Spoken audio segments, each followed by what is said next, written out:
Are we gonna be live in 5 minutes? The show's gonna start in 5 minutes. Cool. Everybody take their places. Yeah. The mic on? Everybody's mics on? Yeah, my Mic mic is on, hold mic on. on. I don't know. Is it blowing? Yeah, blue. All right, My we good. mic's on, son. Do you need me to move that? No, you're good. Okay.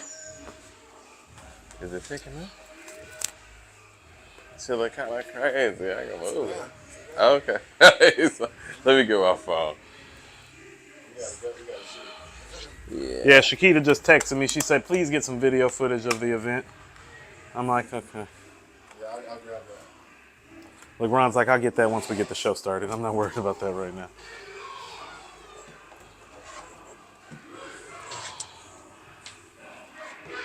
And 7 seconds. All right. When I go like this, the talk, the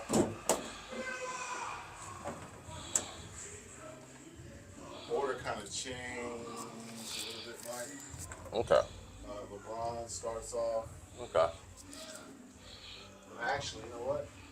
What's the other change? Why is this not closing? Was this not closing before?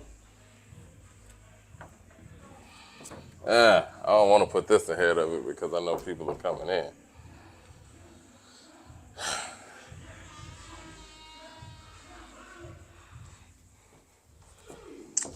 3 minutes and 26 seconds. Okay.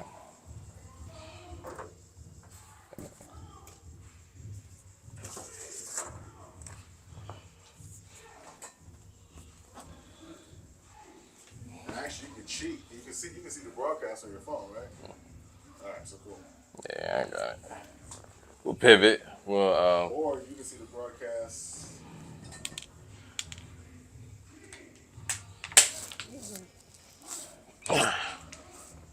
so I could see whatever's popping up. It's all good.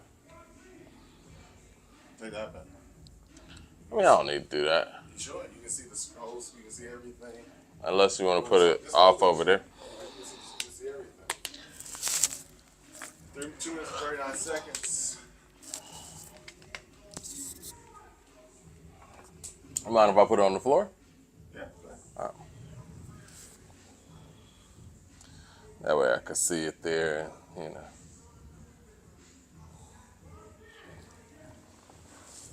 So let's do it. Yeah.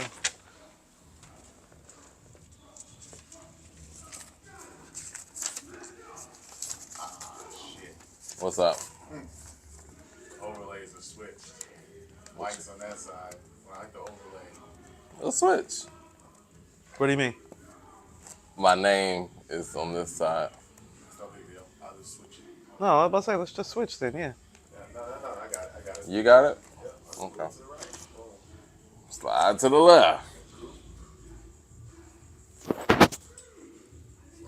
People are already in there. We got 22 people in there already. Alright, cool.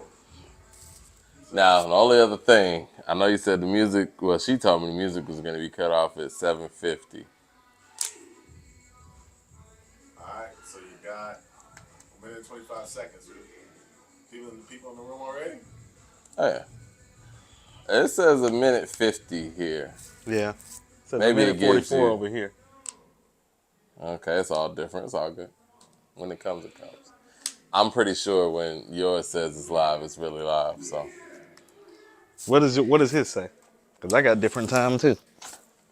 His says about a minute right now, probably.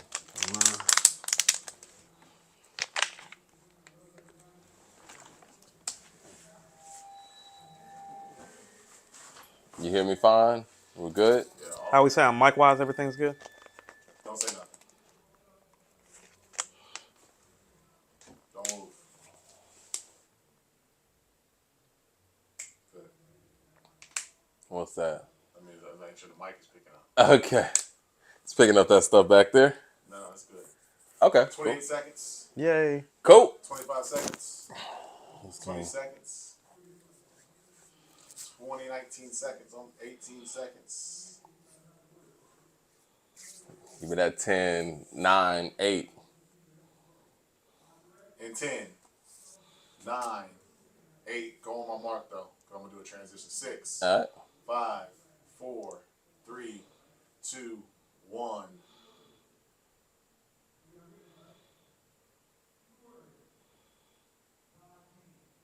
What up? What up?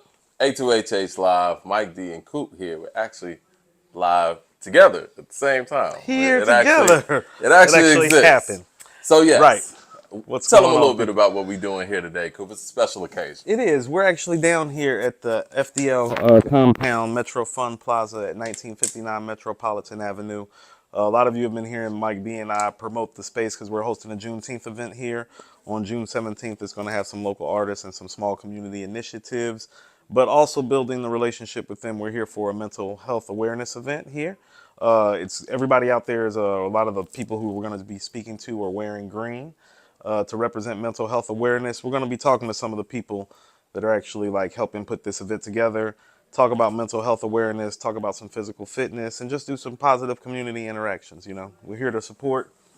We're going to have some guest speakers that are going to be coming soon. Mike D and I are live together. Yeah, and you know what? As we normally do, we're going to continue the show as we do on a Wednesday. It's that Wednesday show, midday week thing. First things first, man, we got to talk about, and I know y'all hate it when we jump on the sports thing early, but we want to give people some time to get in the room, get those likes up or whatnot. And like he said, we're going to have some speakers coming in. But the Lakers got swept, man. Try to tell you, Mike. I told you that they were in trouble because here was my take on it. I looked at the way a young Devin Booker and at the early stages of the end of his prime, Kevin Durant struggled to get 2 games off of them. Now, Anthony Davis is hurt more than Booker, and he's not the player that Booker is at this point. Durant's probably slightly better than LeBron at this point. And so I was like, well, they're playing a lesser team than Phoenix. They're just playing a more constituted team. Denver looks great. And you want to know what I realized about Denver? Their 4th option used to be an all-star starter, Aaron Gordon. Yeah. Aaron Gordon's their 4th option. Aaron Gordon looked good. He used to be the Magic's number 1 option. When somebody like him is your 4th, sometimes your 5th option, you have a championship team. I think we forget Jamal Murray has been injured the better part of coming back from ACL the last 2 years.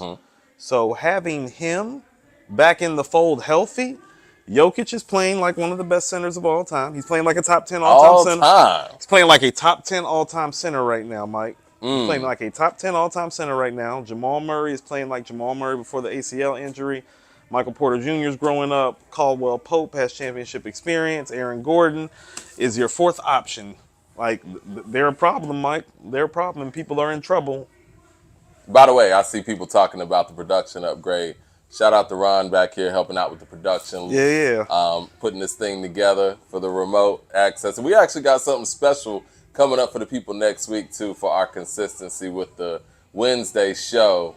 I don't want to say too much, but, you know, more production stuff. And Ron actually challenged me to a versus, man.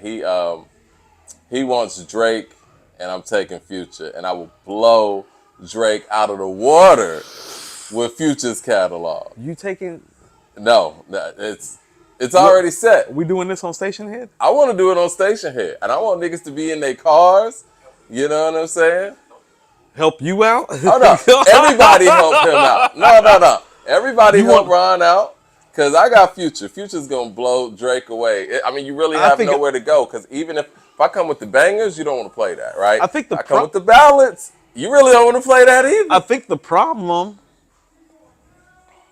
is the Drake Future song. Who's playing the Drake Future song? Like, who's playing Jumpman? He can have all of them. If you're giving Drake the Drake Future songs, then that's a problem for you. Well, I think the album that they did together, we need to X that out. Like we did with the, I don't think we've done a Kanye Jay-Z thing yet, but we would do that. We would be like, Watch the Throne doesn't work. You put Kanye against everybody. You want to put Kanye against Dre. You want to put Kanye against Jay. Yeah, you want to put Kanye against Jesus, Moses, Paul, Peter. Kanye might be the greatest overall artist that hip-hop has. I mean, he's definitely the only one that's a top 20 producer and artist. Like, as an MC. He's a top 20 MC. He's a top 5 producer. Right. So the overall artist thing is valid at this stage in the game. Even though, but you want to know what? And somebody reminded me of this too. They'd be like, hey, don't forget about the Donda album before the Kendrick album. It's like, he ain't made nothing good in a minute. He ain't made nothing good in a minute. He ain't made nothing good in a minute. He stole our money, Mike. He stole according to hip hop's money. He paid Ah, money it was for a a great show. experience. It was a great Ron experience. was there with me. Ron, what did you think of the Kanye experience? No comment. All right. See that? Well, listen, this is the thing. Ye, and I don't even like to say somebody like Ye is past his prime, but Kendrick is clearly in his prime. And so it's a little different. You know what I'm saying? But back to the Lakers, though. Speaking of being in your prime and out of your prime, respectfully, everybody's wondering what this means, or this sweep, or this loss means for LeBron James. Because I know it's not the same situation, but I remember when the Lakers got swept by that Dallas team that went on to win the championship. Oh, yeah. The Lakers were never the same again. That was Phil Jackson's last coaching stint. Actually, I don't think Phil Jackson's coached since then. So I don't know if that's going to shake up this Lakers squad like this, but everybody's wondering where LeBron goes from here. Like, what's the move for LeBron next season, and what's the Lakers' move next season? I'll tell you this. Phoenix and LA and Sacramento should not be discouraged. Yeah. They're not far away from Denver. Right. Memphis is far away from Denver because Ja Morant's about to get suspended. Golden State is further away than we realized, and they're probably the team of all the top tier teams that probably needs to retool the most. Right. Like, LA and Phoenix just need to slide in guys who can shoot and play defense. Mm-hmm.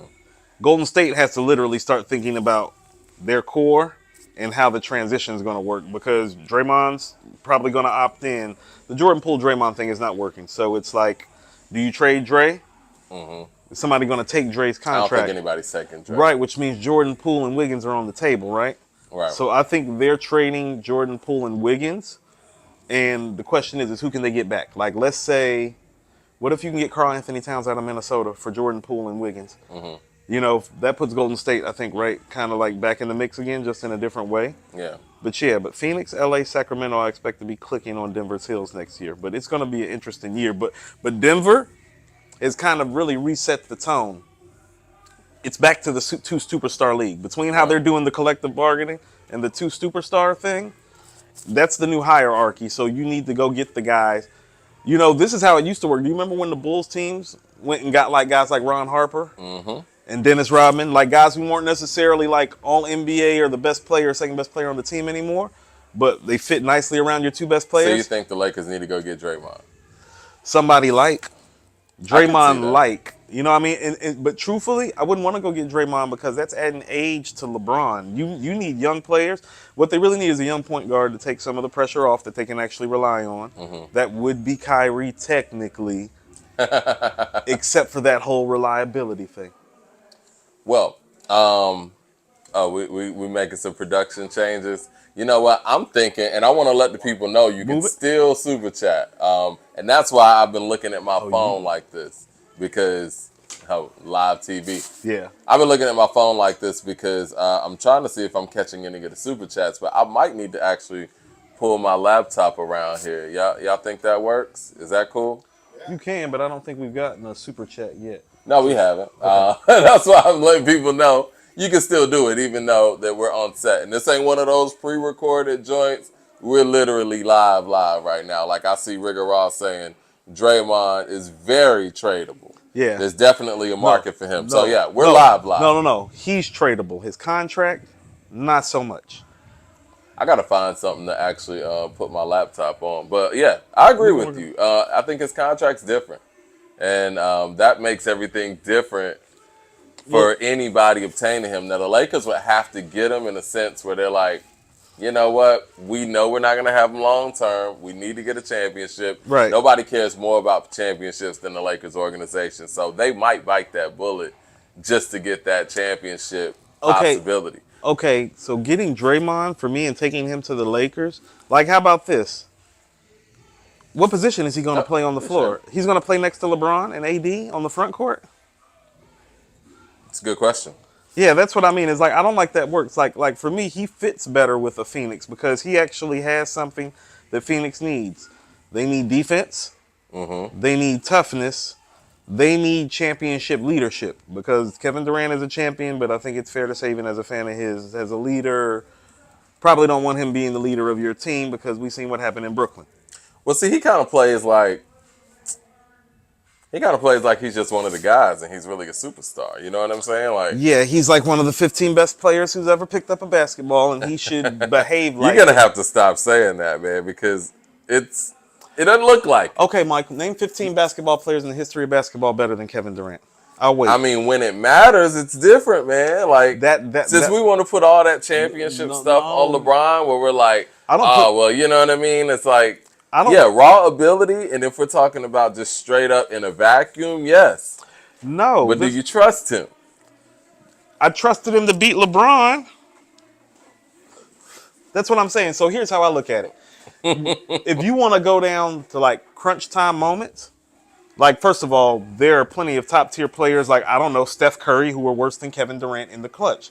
So you can't talk about crunch time and put Steph ahead of KD because KD's been more clutch than Steph and has better numbers than Steph for his career.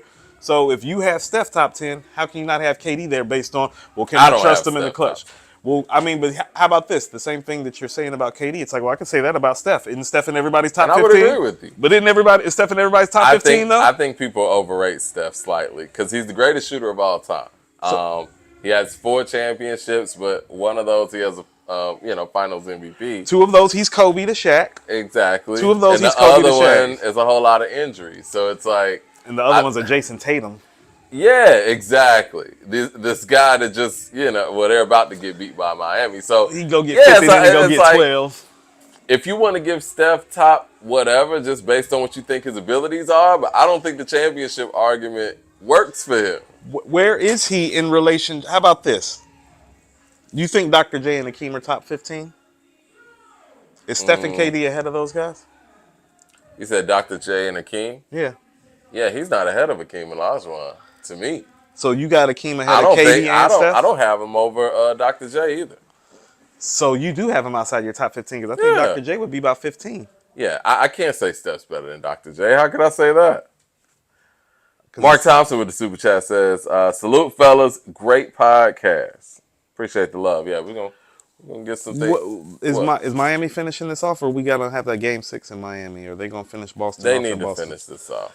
I think it's unfortunately they should have finished it off. They should have finished it off the other day. Unfortunately, I think it's gonna end up back in Miami, but that's adding a lot of pressure on them, and that's weakening them for the next series. It is, because it's like Miami was on such a roll, and I was so certain that they were going to finish them. But Denver showed me something in that game, Mike. Like, they could have easily just said, you want to know what? LeBron done showed out. Yeah. We got game 5 in the altitude. We know his old ass ain't going to be ready in 2 days to go play in the altitude. Yeah. We could pack this in. They was like, nah. That's championship stuff. That's championship stuff. They like, we sending these niggas home tonight, today. You know who they remind me of? They remind me of that Dallas team I was talking about. They really do. You know what? You know what I thought about? And Jamal Murray is not Kobe, but there is some like Paul Gasol, Kobe-like chemistry going on with Murray and Jokic right now. You think they got chemistry? They look like 2 really good players that just happen to play for the same team. They don't really. No, they don't feel like a duo to me. You know? They don't, because we haven't seen Murray play like this in 3 years because he's been hurt. But if you were watching them in the pick and roll, like, how about this? Every series, they've gotten better at the pick and roll. Mm-hmm. And that's why Jokic keeps getting better, because Murray keeps getting better. He's recovered from that injury. They're a problem, Mike. If they don't lose another game, I'm not going to be surprised. Like that was pretty phenomenal. They pretty much told LeBron and AD, like, we know this is your house. Fuck your team. Fuck your couch. You're going home. You're going to Rodeo. You're taking the wives shopping tomorrow because you're not going back to Denver. Yeah, they closed it out. They shut it down. CJ Kidd with the super chat says, just here, guys. Shouts to you guys for the Mind Over Matter project and great camera work, guys. Yeah, shout out to Ron. Shout out to Ron with the camera work. We are at the Mind Over Matter now. The Metroplex down here is so big that we cannot get Wi-Fi out in the main space, so they put us in a little radio room off to the side, but we're going to have the guest speakers coming in, and as we get settled in, Ron's going to catch some footage of the event so we can post and support and promote later. For sure. Ron, one more thing, man. Do you think there's a way that I can get my charger plugged into any of this? Nope. Do we got an outlet over there? Oh, we don't have an outlet. I got another charger. I came with everything. Oh, no. I got a charger. I just need somewhere to plug it up. I see all of that stuff over there. Sorry, live TV. Live TV. Of course, man. Our audience knows us, man. What? Where we at? Where we at? We little First of all, let's get the Quavo. Is Quavo dropping? Quavo's announced the album, and you know, there's a couple of things that have happened since we actually got that subject on our table. He's dropping an album. What is it? Rocket. What is it? Let's look it up. Right It is Rocket Power. That's the name of the album. So Rocket Power. yeah, let me go to this tweet. I want to go to the tweet that Quavo put up. And then I'm going to go into Offset because I think it's very interesting that Offset just got the cover of Variety magazine like the next day.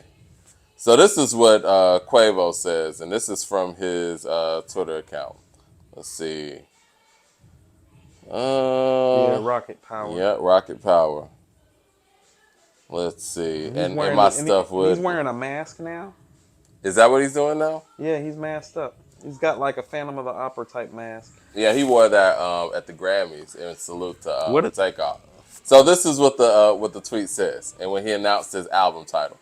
Quavo, from his Twitter, he said, Rocket Power, the album coming soon. Don't have a date yet. Said, this album is for Rocket, our fans, and this is my therapy. This album is truly a reflection on how I feel right now. Sometimes I'm good, sometimes I'm down. Sometimes I'm disappointed, and sometimes I fall apart, but then I always find strength again. Everything might not be all right now, but the Rocket showed me the way to make it right. Rocket Power keeps me going. Rocket Power gives me fuel. Rocket Power will help us all overcome whatever we're going through. So, doesn't have a title on it yet. The following day, Variety releases their cover of Offset, and Offset tells who he has on his album coming up. Offset has features from Future, Travis Scott, Takeoff, Cardi B, Chloe, and Lotto. And he also revealed to Variety that he's not related blood-wise to Takeoff and Quavo. Wait, we do that already. That's obvious. That's obvious from the behavior. So the timing of all of this is it's very odd, very sad. I hate to see that the Migos are going through this. I was about to say, you're the Migos fan. What's your take as the Migos fan? Let me give my take as the Migos fan. CJ Kidd with the Super Chat says, since we're talking about mental health, what would you say are 5 albums that showcase mental health based on content like It's Dark and Hell is Hot? We're going to get to that Super Chat in a second. But my thoughts on this, first of all, I wish that Quavo and Offset would be able to work out whatever the issue is. I was going through that list that I made, that top 30, I guess, song of the year of the past 30 years for Atlanta, right? Mm-hmm. And they mean a lot to the city. And I hope a lot of people who are from the city saw that list and see how, Atlanta's music is kind of, taking, I don't want to say a nosedive, but it's kind of coming down a little bit. And with the YSL thing going on, you don't have Thug out here. You don't have Migos out here. Rest in peace, Takeoff. And I wish both of them the best on their solo ventures, but this feels like a competitive thing outside of what they got going on personally or whatever that is. And I hope great music comes out of it. I hope no diss records come out of it, but I feel like, and I could be wrong, from Quavo's end, we might end up getting a diss record, and we don't need that. I wish those guys could make stuff together. We're all used to hearing them together. They have chemistry, and they just got to work it out, man. I mean, I don't think people understand, and we stay away from it, not because we're afraid of it, but just because we do try to make this like music centered and culturally centered, and therefore not legal system centered. Right. But what's going on with YSL in Atlanta, particularly with Gunna, is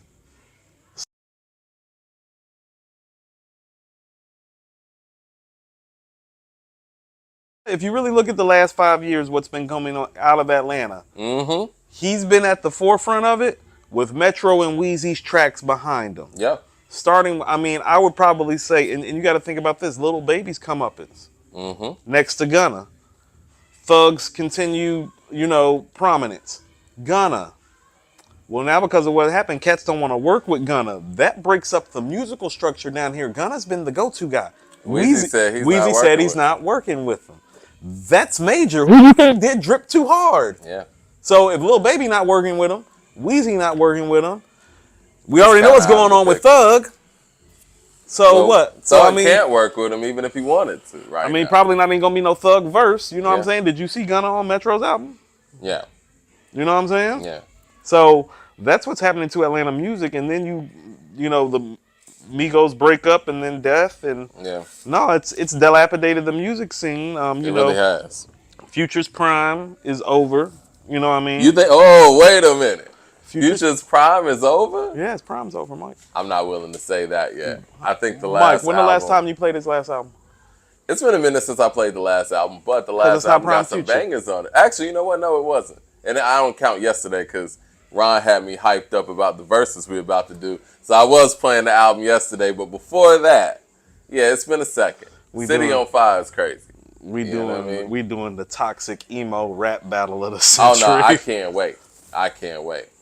But yes, You know we're what gonna Atlanta get to that needs Belly actually? album in a second. You want to know what Atlanta needs actually? What's that? Somebody to rise up. Yeah, you do. It's been a minute actually since somebody actually like rose through the ranks. Lil Baby was the last one that really came through the ranks down here that really like took off. We've been making artists take off now for a couple decades down here, so it's about time for It's just somebody. been a slow year period, so anybody should be able to rise. I think Belly, with this mumble rap too, I think Belly, I mean, he's been around for a second anyway, but he sees in the moment. What do you think about this Belly album? I know we briefly spoke about it on Monday, but I haven't had a chance to go back and listen to the skis because we've been busy getting ready for the Mind Over Matter event and scheduling for all this and doing our show and living life and taking care of our families like we usually do. So I haven't had a chance to go back around to the skis, but I did go back around to the Belly, Mike. I think it might be the second best album this year. Easy. I think so too. I was listening to it earlier and I felt the same way. I still need to go hear the skis to get some confirmation. But here's what I'll tell you. Hey, Brittany. No, we are. What you need? No, we're live. Go ahead and start. Yeah. Yeah, we can do that. Yeah, we can. Yeah, we're live right now. Hello, Yeah. live world. Yeah, what's up? Mad Max with the super chat says, Yeah, you can push that out. Yeah. yeah, that's cool. Mad Max with the super chat says, yo, let you really, he say, you really a crooked-eyed J-elect combo, bro. Whenever you drop, I'm going to drop real bread. Because that freestyle on Rap Roundtable was crazy. Who is he talking about? Who dropped the freestyle on Rap Roundtable? I don't know. We got our first speaking guest we need to Okay. let in right quick. Well, you know what? Let's get our guest in here. Is that Mo? Yep. Oh, All right. oh, she work out? Let's get Mo in here. Where am I going? You want me to? No, you can sit You gonna right here. you gonna take Mike ahead. B's seat and come and talk to I me got a for a minute? charge. How are you? I'm great. How are you? I'm Coop. It's nice to formally meet you. I've been Mo. Nice to meet you. Yep. Put that on to you. So Mo, tell the people, our According to Hip Hop audience, a little bit about who you are, what you do, how'd you get involved with physical fitness, mental health awareness, any personal stories that led to this life-changing experiences that you partake in daily. Okay, I am Mo. I'm originally from Birmingham, Alabama. I have been in Atlanta for probably about 5 years. I have a background in community health and human services, as well as physical therapy. So fitness and health and stuff has always been a part of me. I really got into fitness a few years ago when I was suffering with postpartum and depression, and I had a lot of things going on in my personal life. So I started working out, and I found that fitness helped with my confidence. It helped with other areas of my life, like being accountable, being dedicated, being committed. So I realized that if I could change these small little things, I could change a lot of things. Okay, so the physical aspect of getting yourself in shape gave you the confidence and helped remove some of the depression, Exactly. some of the postpartum. I think that's something that women need to hear because postpartum is a very, very real thing and the depression that comes with it. Can you speak to that a little bit more and what that's like for a woman? Because sometimes as men, we really don't, we emotionally do not know what that detachment is like because we don't carry life. And I was actually engaged at the time, and that brought a lot of strain within my relationship. Because, you have this baby, you're supposed to be happy, you're supposed to be grateful and joyous, but it's just a part of you that feels lost or like you're not good enough or don't have what you need to be able to be a great mother. And so it was kind of hard to learn to express those feelings and express what I'm feeling. Yes, there are a lot of young mothers. I know the mother of my child, she actually went through the same thing. But, we were so young, we didn't even really know what Right, was wrong. right, It was like, because, you're having your child and you're supposed to be happy, but it right. was some of what you were going through. It's like she was down all the time and quiet. And so I'm sitting up here bouncing off the walls. We Wondering got a what's kid. And wrong. I'm like, Yeah. what the hell is wrong with you? Yeah. And because we don't have education and information often in our community, those things affect us relationally, and we think somebody doesn't love us as much. And really what she needed was me to be more caring and more sensitive and more Exactly. nurturing, but I wasn't privy to it. Exactly. The education and the information is so important. So not only did fitness help me, but also seeking counseling. So I actually started to go to therapy, and my therapist was the one to help me get through those things. And she also not only doing the work mentally, but also seeing that physical fitness or fitness helped me with my mood and my depression. She recommended that I keep working out. Wow. So your therapist mentally told you that physically working out hand Yep. in hand goes together. Yes. I agree with that. I've been seeing therapists off and on since I was 19 years old. My first therapist was about anxiety, and I'm glad that you're bringing that up. One of the stigmas we have to get past in the Black community is that we're too strong or too good or whatever it is for Right, therapy. right. It's healthy to go talk to somebody about what's wrong, and we just need to keep on stressing that. Tell our audience where they can find you, what you do, Instagram. Cool, we got And- a question. So we want to Okay. I got a question. Cool, ask her. Okay, give our audience a couple of songs or a couple of albums musically that help get you through some of your rough times, some of your postpartum, some of your journey. Like what do you play when you're getting in your mode? Like who's your go-to? Okay, so Future Stick Talk is always like my song. Like Look here, these two are about to have a Future versus Drake battle. really? Yeah, Ron's taking Drake, Mike's taking Future. I can't choose between the two, but Stick Talk is what get me like Stick over talks, the edge. stick talks Yeah. your go-to. Yeah. Okay. Well, we want to thank you for spending some time with us. It was a pleasure to Thank meet you. you. Let our audience know on Instagram where they can find you and where in the city where we can find you. Me and Mike are going to be down here again, so you're going to be seeing us Okay. again soon. So you can catch me all around the city. I'm at all the classes, all the places. Follow me on Instagram at OHH Workout, OHH Workout. Also follow my health and wellness business, Rebirth Health and Wellness. Thank you so much, Mo. Thank We you. appreciate you. Thank you so much for your time. Thank you. You can get out this hot room and go cool down now. I know, I'm still sweating and everything. No. It's okay. They getting it in out there. We appreciate you. All right, thank you guys. Thank you, Mo. Appreciate that, Quick Mo. commercial break. Welcome to According to Hip Hop, a trivia battleground that only the most devoted hip hop heads will survive. One's knowledge will be thoroughly tested. You got an actual commercial Who's the break? scholar? Who's the poser? According to Nas, what's the cousin of death? Sickness? Nah, Buck. That would be sleep. Your peers are benefiting from your failure. According to Travis Scott, where's he sipping low key? I think I'll pass. Club Onyx. Ah, yes, Onyx, the finest in gentlemen's clubs. According to Cardi B, she likes what kind of shoes that look like socks. I need a hint. They're Spanish and retail around $750. Balenciagas. True. Now the whole group is flexing knowledge. How well do you know the lyrics to today's hottest artists? Prove your hip-hop superiority in order according to Hip Hop Trivia Game today.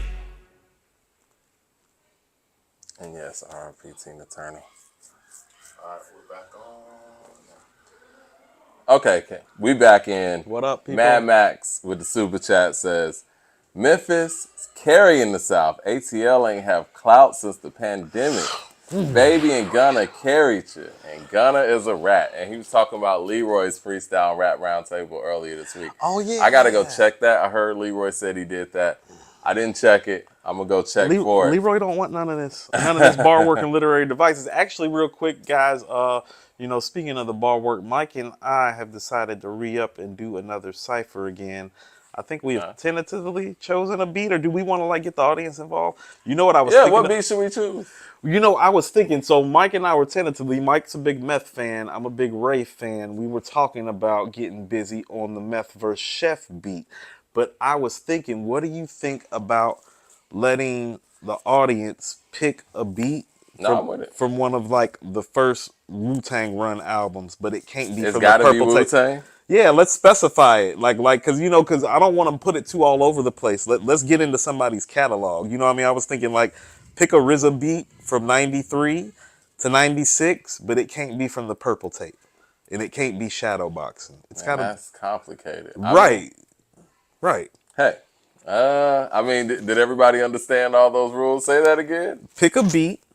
93, 96 from RZA. It can't be on the Purple Tape and it can't be shadow boxing. So it can be anything from Iron Man, Liquid Sword, Sand, shadow boxing. No Purple Tape. That's the best beat tape ever. So you don't want to rap on any Purple Tape stuff? No, leave the Purple Tape alone. It's the best beat tape ever. That's what I'm saying. And I don't know if you notice this, Mike. Niggas don't be rapping over the Purple Tape beats. I mean, Incarcerated Scarface is That was- Ice Cream too. People rhyme over Ice Cream. No, I mean like as in over course of time. Like all that happened when it was coming out, but as the legend has grown, nobody's touched it. And there's a reason for that shit. Well, nobody raps over anything anyway. Like at this Nobody point, raps. nobody's even putting any I'm about to say music out. nobody raps anymore. We rap more than these niggas do now, Mike. Nobody's Truthfully. putting any music out. So you know. Oh, trust me, we know it reflects. We are down here doing mental health boot camps, and I'm glad to be doing it. But let's be honest, if the music was keeping us so bogged down that we couldn't move down here, that would be the reality. But it's not. But yeah, let the people pick a beat. So anything from Enter the Wu-Tang, Okay. anything from Tikal, Return to the 36 Chambers. Well, people are saying Glaciers of Ice, but you know. See, you see how they just went straight to the Purple Tape? That's what I'm saying. The Purple Tape is the easy way out of beat picking. It's like, oh, meeny, miny. Well, it don't matter to me. Anything from that, you're talking about like the first generation. Yeah, first generation. Solo Wu-Tang albums. Everything before Wu-Tang Forever. Everything before Wu-Tang Forever. Like, you want to know. A beat before Wu-Tang Forever that's not the Purple Tape. Right. You know, like, I love Iron Maiden. Yeah? I love Iron Maiden. Duel of the Iron Mike came on my playlist today. That beat crazy, too. Their stuff. They got stuff everywhere. So what do you think about mumble rap, too? We was talking about that. Yeah, it grows on me every time I hear it. It might be album of the year, Mike. I need to go back and listen to the Skis and see how the Skis is holding. You know what I mean? Because it's like, it's like we always talk about the Gangstar shit and updating the formula.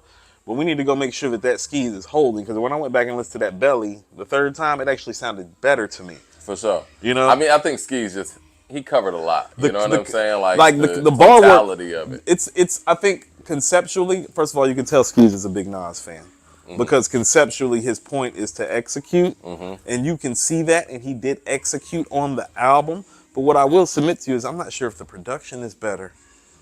No, I don't think the production is better. I mean, overall. I don't know, man. And it's hard to say because the production on Skis was hit. It was, but Hit got busy again. And who's the other cat? There's another main contributor to the Belly album, too. CJ Kidd with the super chat says, rap over Fish from Iron Man.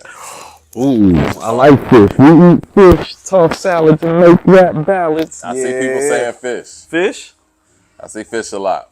Okay. What else am I seeing? Bring the Ruckus, Winter Wars. Winter Wars came out today, too. I love You love Fourth Chamber. That's your jam. That beat is crazy. Yeah. See, for me, I would like to rap over Killer Hills 10304. That shit's hard, too. I love that beat. I mean, there's a lot of great beats. Yeah, it's RZA 93 to 96. That's what I'm saying. We can find something that's not Glaciers or Ice Cream or Verbal Intercourse. Zoo. Brooklyn Zoo. I said RZA. That's True Master. That is true. Oh, speaking of which, Mike, we need to find True. True's down here. You know True in the A? I'm sure she knows True. Yeah, we can find out. Oh, shoot. Yeah. Who? What? Fred Manager? Yeah, she do. We need to pull up on her right after the show. Yeah, we need to get True Master in here to talk some production. But yeah. Some Wu-Tang production. Mike Belly. was there. Belly. It's at least Mumble number Rap 2. It's at least number 2 right now. At least number 2. So, okay. I look at it like this. We're halfway through the year. So I look at it like anything in our top 5 right now is probably going to make our year in top 20 because it's only half the year and literally people would have to flood the market. I did have to come to the realization too that part of the reason why music is so slow this year is that hip hop is turning 50. Well, you would think that would be all the more reason to go all out. All companies are gearing their releases around the 50. So nothing's going to bubble till August. Think so? I know so. I mean, first of all, it's usually the summertime in the fourth quarter where everything drops anyway. Hip hop turning 50 is just giving it all more reason to put everybody's shit on hold. But what are they doing in the meantime? Well, here's what I will tell you. Here's my problem with it. If hip hop is 50, There'd be a lot of legendary artists right now sitting holding shit in the can and not telling us, Mike, because it is kind of egregious that hip hop's turning 50 and our greatest artists who are living, oh, they all need to be doing material this year, in my humble estimation. Well, the Or at least the 50 majority thing of it. is slightly deceptive because Well, there well- weren't records Well, when for New York- 10 years after that. Well, you when know New what Yorkers stole it from North Carolina, is where they have it documented. So we're documented from where New Yorkers stole things. But we can't get mad at New Yorkers for stealing stuff, Mike, because, well, they're New Yorkers. Next. Well, Disco King Mario, that needs to be documented as well. And if we're going to tell the story of hip hop, we got to tell the whole story. But again, there are a lot of people who were still here, who lived all of that. I would love to hear all of their stories. But in the meantime, people still got to make music. I think one of the big things of why music isn't being made is because we're seeing this revamp of old music. Like, I just saw news that Miguel's record from like 13 years ago is #1 because of a TikTok challenge. And I think a lot of these record labels are seeing that they can revamp old records and there's no real momentum to make new records. That's one of the things. AI is another thing, but you know. You know, one of the more striking things that happened last year for me is that I was in the car with my daughter and Pretty Brown Eyes by Mint Condition came on, Breaking My Heart. Yep. And so I'm singing the words. I'm looking over. She's singing them too. And I'm like, how you know the words to Breaking My Heart? I was like, I've been playing this record too much. She's like, no, it's all over TikTok, Daddy. yeah. I was like, she's like, yeah, it's big with the teenage prom crowd right now. I was like, y'all listen to Pretty Brown Eyes? She's like, it's really a beautiful record, Daddy. Yeah, when you hear old records that are getting radio play now, like what's going on? Like the Lady Gaga records like that too, because of the Wednesday meme that's gone around that they've thrown the song under, and it's like it gives it new life. Well, literally. And the labels are like, why even put out anything new when we can revamp old stuff? Well, the powers that be are making it as such that you really can't get money out of a new artist anyway. Yeah. You know, like the way they're changing these. I mean, like, think about it. We literally have social media platforms like Instagram that are literally changing the way that they play the rules. Like, I know an influencer. She lives in the neighborhood, Sarah Gosnell, and Sarah's got like 100,000 followers, and she been eating. I think we got another speaker coming in, Mike. We got to let the door open. Okay, cool. Yeah, hold on 1 second. 1 second, we're coming next. But yeah, Mike, I mean, she has to eat totally different now. She's been making her money off Instagram, and because they changed the way that streams get done, she'll be back in 1 second. She'll think she went to change. Mike, you come back now. Right. But because of the way that streams work now, I mean, she's like, Coop, I can't eat the same. So it's like the way people are eating now is totally changing. You know what I'm saying? So what we really need to do is start coming up with more actionable solutions for artists to make money and make it viable. Mike, I don't know if you noticed this, Mike, like we've been affected on the podcast. All the podcasts are being affected right now because, well, quite frankly, if there's no music being made or if there's not great music being made, doesn't that change our topic lines? Doesn't that change our money? Doesn't that change our subject matter? So it's been some real trickle down crack rap economics this year. Definitely feels like a crack epidemic again. Leroy Green says, peace A2HH. I'm sure y'all know because you saw my comment or me on Rap Roundtable that I'm rapping. I'm in the lab now, but I need y'all support because y'all my hip hop brothers. Salute A2HH and everybody.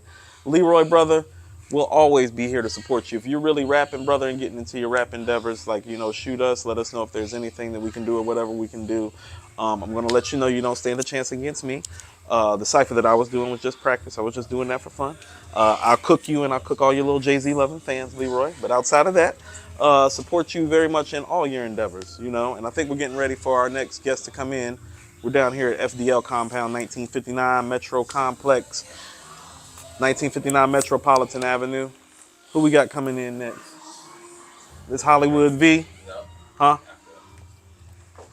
Oh, this Fit Doll. Yeah, I posted you today. That was me tagging you. You were like, who is this dude tagging me today? That was me. How are you? Come on, you can have a seat with us right here. Cool.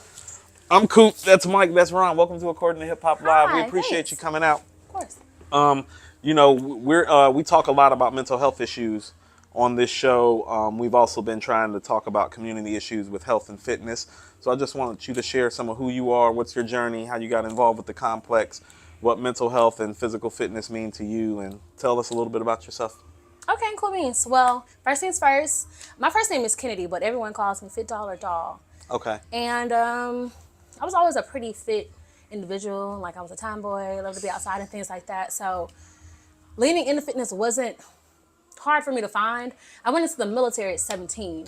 Oh, wow. And before then I played sports, but I hadn't really like gone to the gym until my recruiter actually was like, come to the gym. So after I came back from basic and AIT, she took a liking to me and she like started bringing me to the gym with her. So I found my love for the gym first through spin class, like hip hop spin, would be on the bike going. Mm-hmm.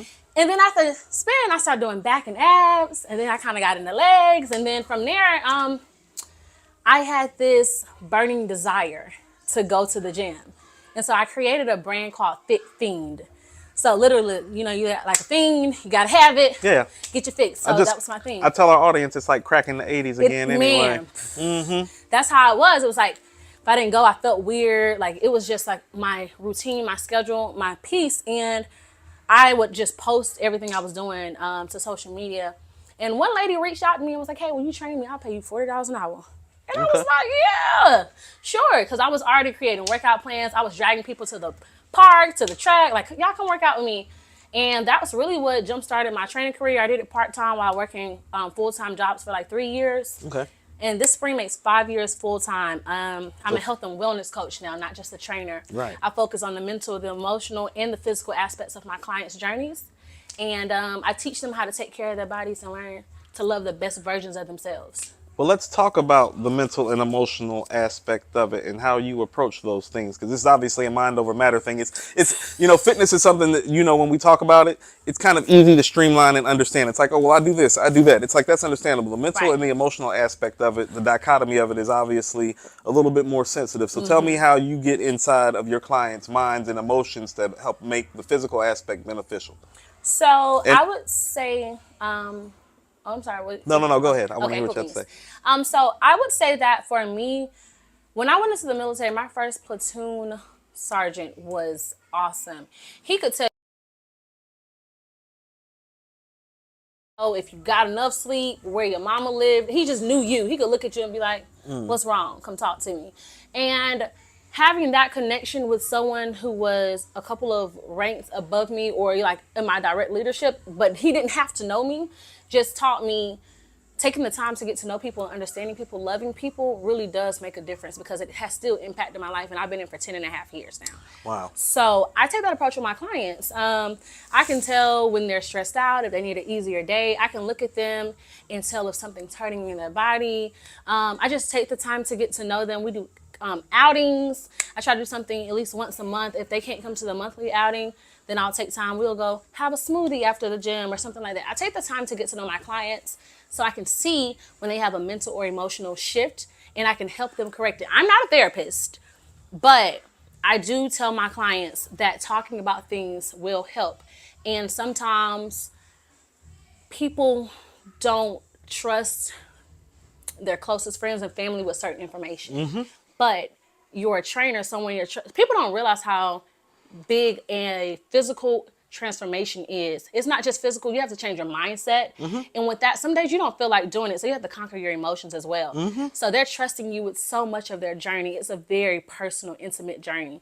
So I just take the time to make it all worthwhile. You're not just paying me and coming for a workout. Right. I'm Sounds like you're you. getting a friend. Yeah. For a second, Yeah. I love my clients. Yeah, I can I can tell your passion for the people and for what you do is really coming out for speaking. So it has to be emotionally exhausting for you to get emotionally invested like this. So how many clients do you keep?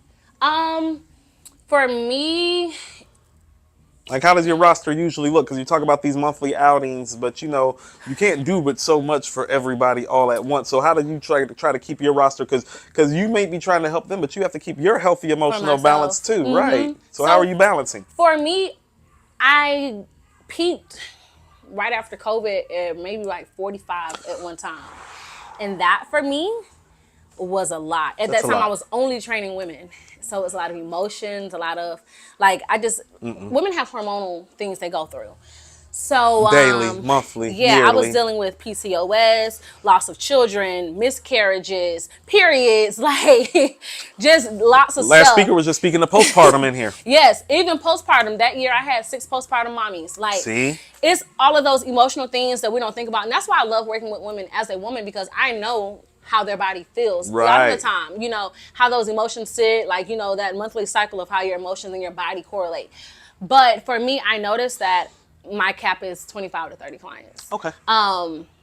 And I will only onboard so many at a time. So if I've already had 3 onboarded this week, you got to wait to maybe a week or 2. I need for them to get in the rhythm with me first, because it makes our training setting a lot better. I can't run around crazy, because sometimes I'll have upwards to 17 to 19 people at a time. Right, all at once. Yeah, all at one time, and it's 1, 2, 3, go.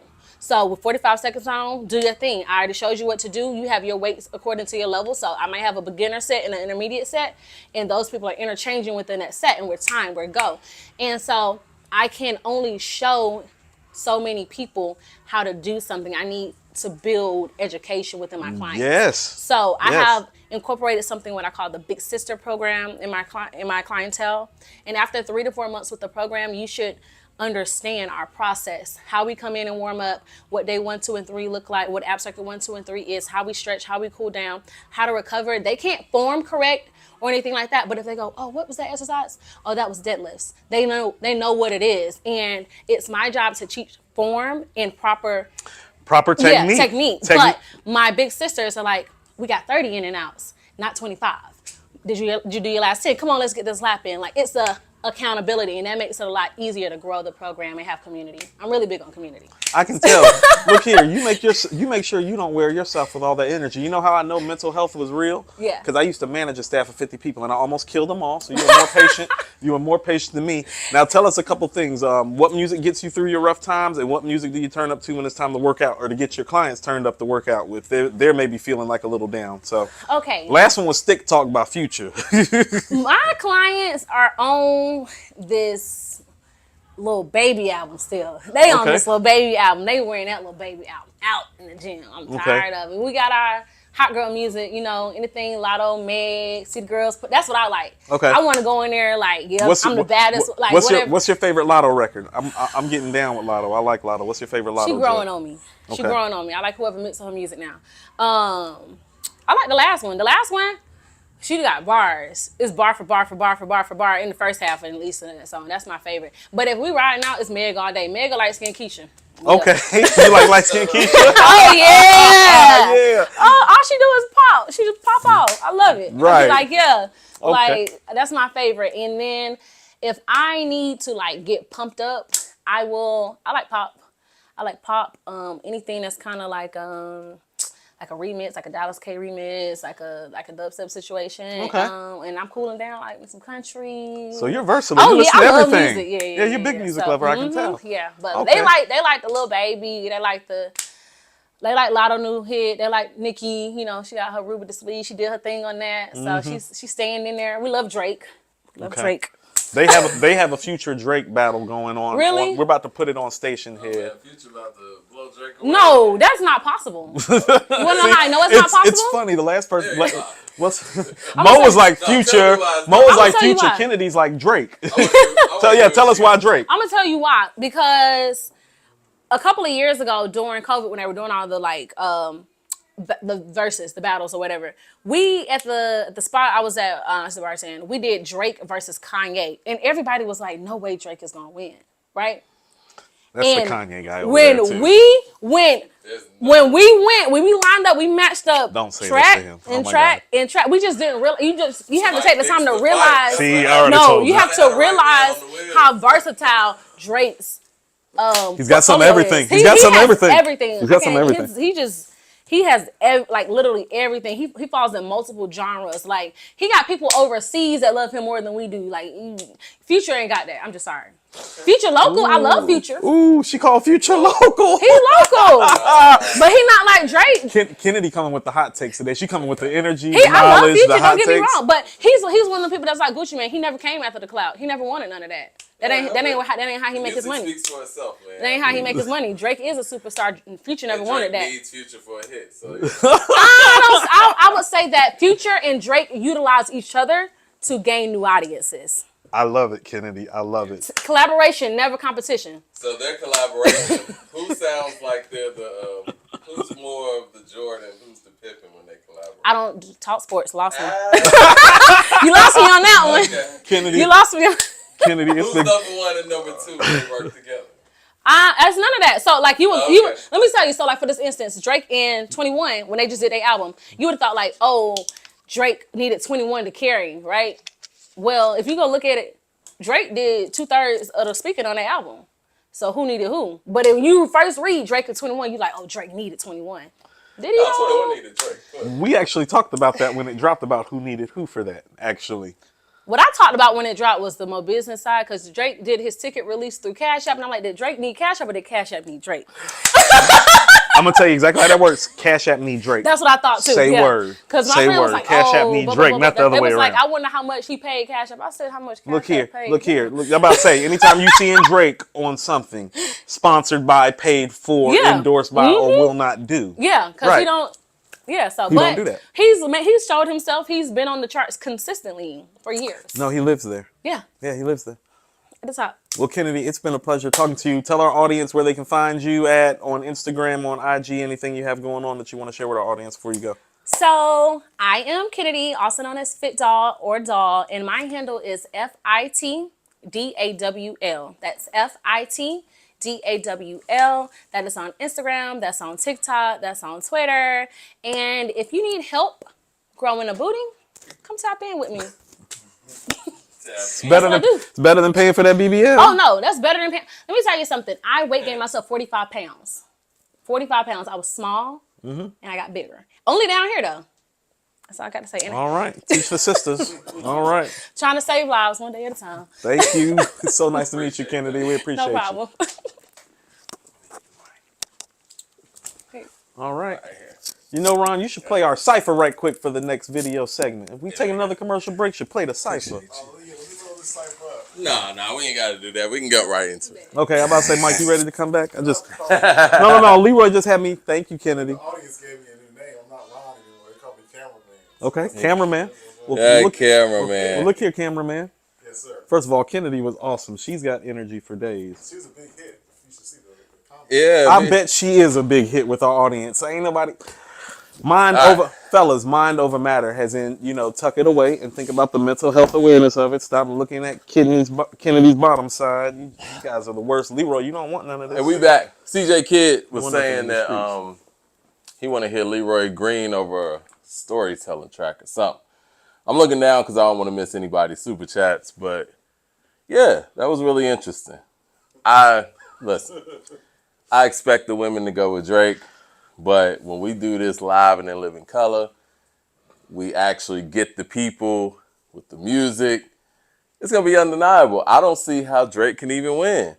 And, I respect what she said, but I don't really believe that Kanye lost that one. I doubt what that were too. they playing? Our chat wild.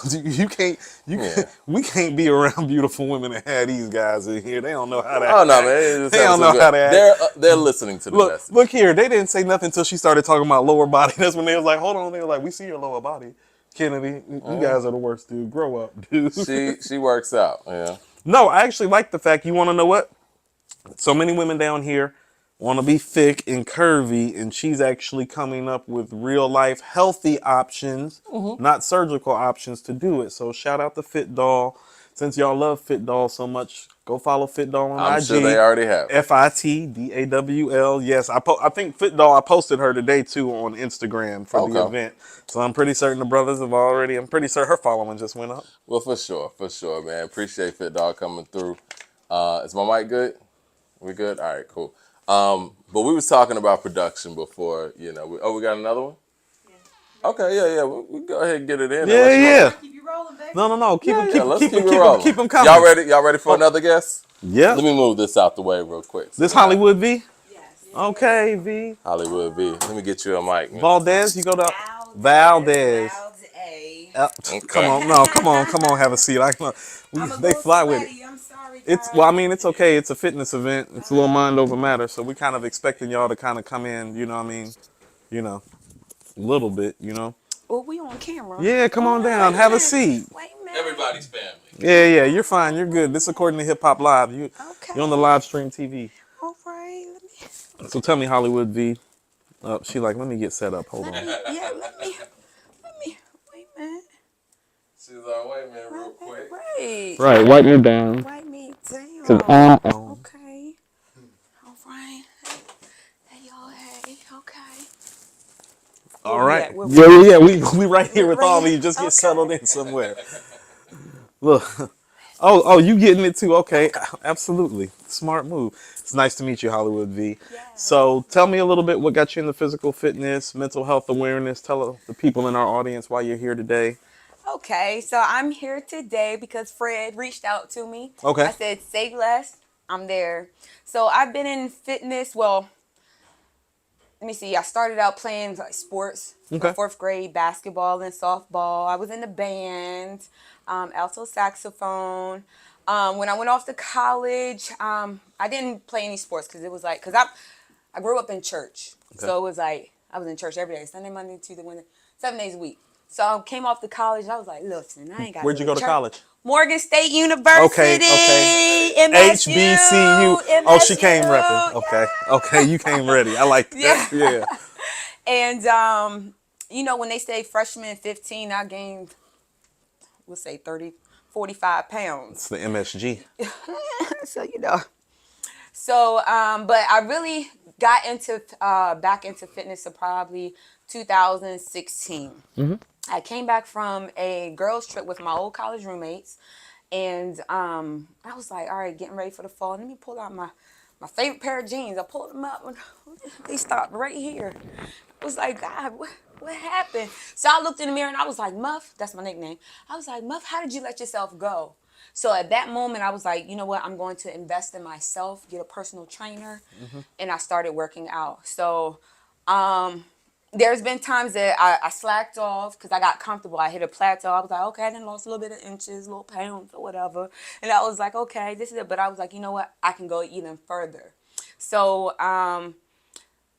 fast forward to moving to Georgia. I moved here 2018. So before I moved here, and I was like, God, like, I want to be in a single family house because I want to turn my garage into my own fitness garage. So I don't have to go to the gym like Where that were over you there. before? So, Atlanta. Baltimore, Maryland. Oh, you was up Yeah, East I'm from- Coast. Mm-hmm. Yes, I'm from Salisbury, Maryland. Okay. I lived in Baltimore for 15 years. So after I graduated in 2009 from Morgan State University, architecture, environmental design, I moved here in 2018. And like I said, I was like, God, I want to find a single family house. I want to turn part of my garage into my own fitness gym because I've always been in the fitness. And I was like, you know what? Because one day, and I'm speaking it, and that's another thing. Be specific what you ask for. You have to be specific in detail when you ask for something. Detailed, okay? Be specific and detailed for Yeah. what you ask for. When you claim it, you have to claim it with Listen, specifics. Because if you listen, let me don't, tell you. he'll give it to you generalized the way that you asked for it. Where's Generalized. my tambourine? I left it out Look, today. look, Listen. look here. You sit up there like a lot of women be like, Lord, send me a good man.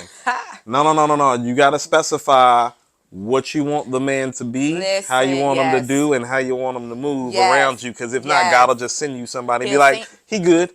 Right, exactly. You have to be specific and detailed for what you ask God for. So, and that's what I did. And I said, God, I want to be in a single family house, turn part of my garage into my own gym.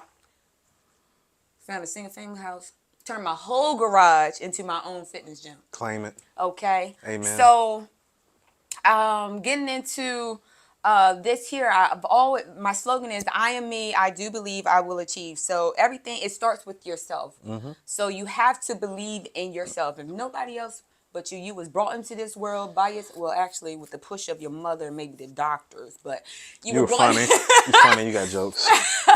But everything, it starts within you.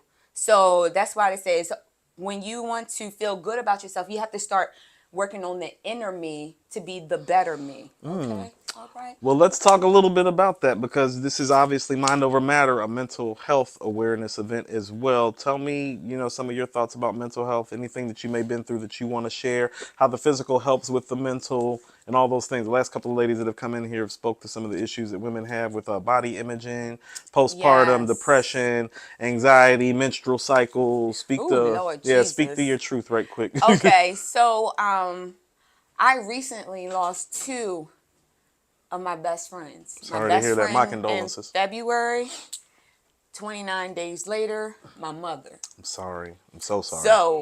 So sorry. I stand before you because without them and the help of God, I wouldn't be here.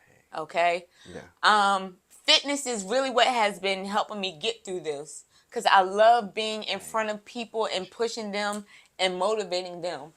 You can get through any of this with the help of God and believing in yourself. So this here, fitness is my outlet. I call it my hour power because I'm working on my masterpiece.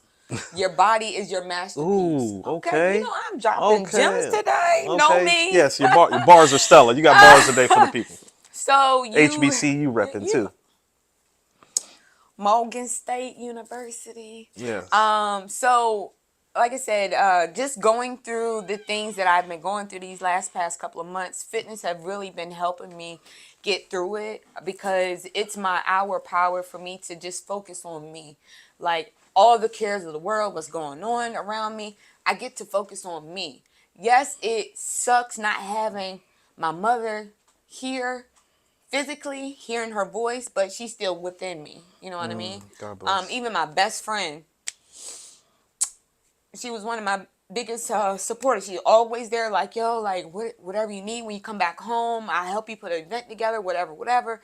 But you know, even with life itself, like find that outlet. Not even just fitness. Find that outlet for you to get out of your way to basically something to get you.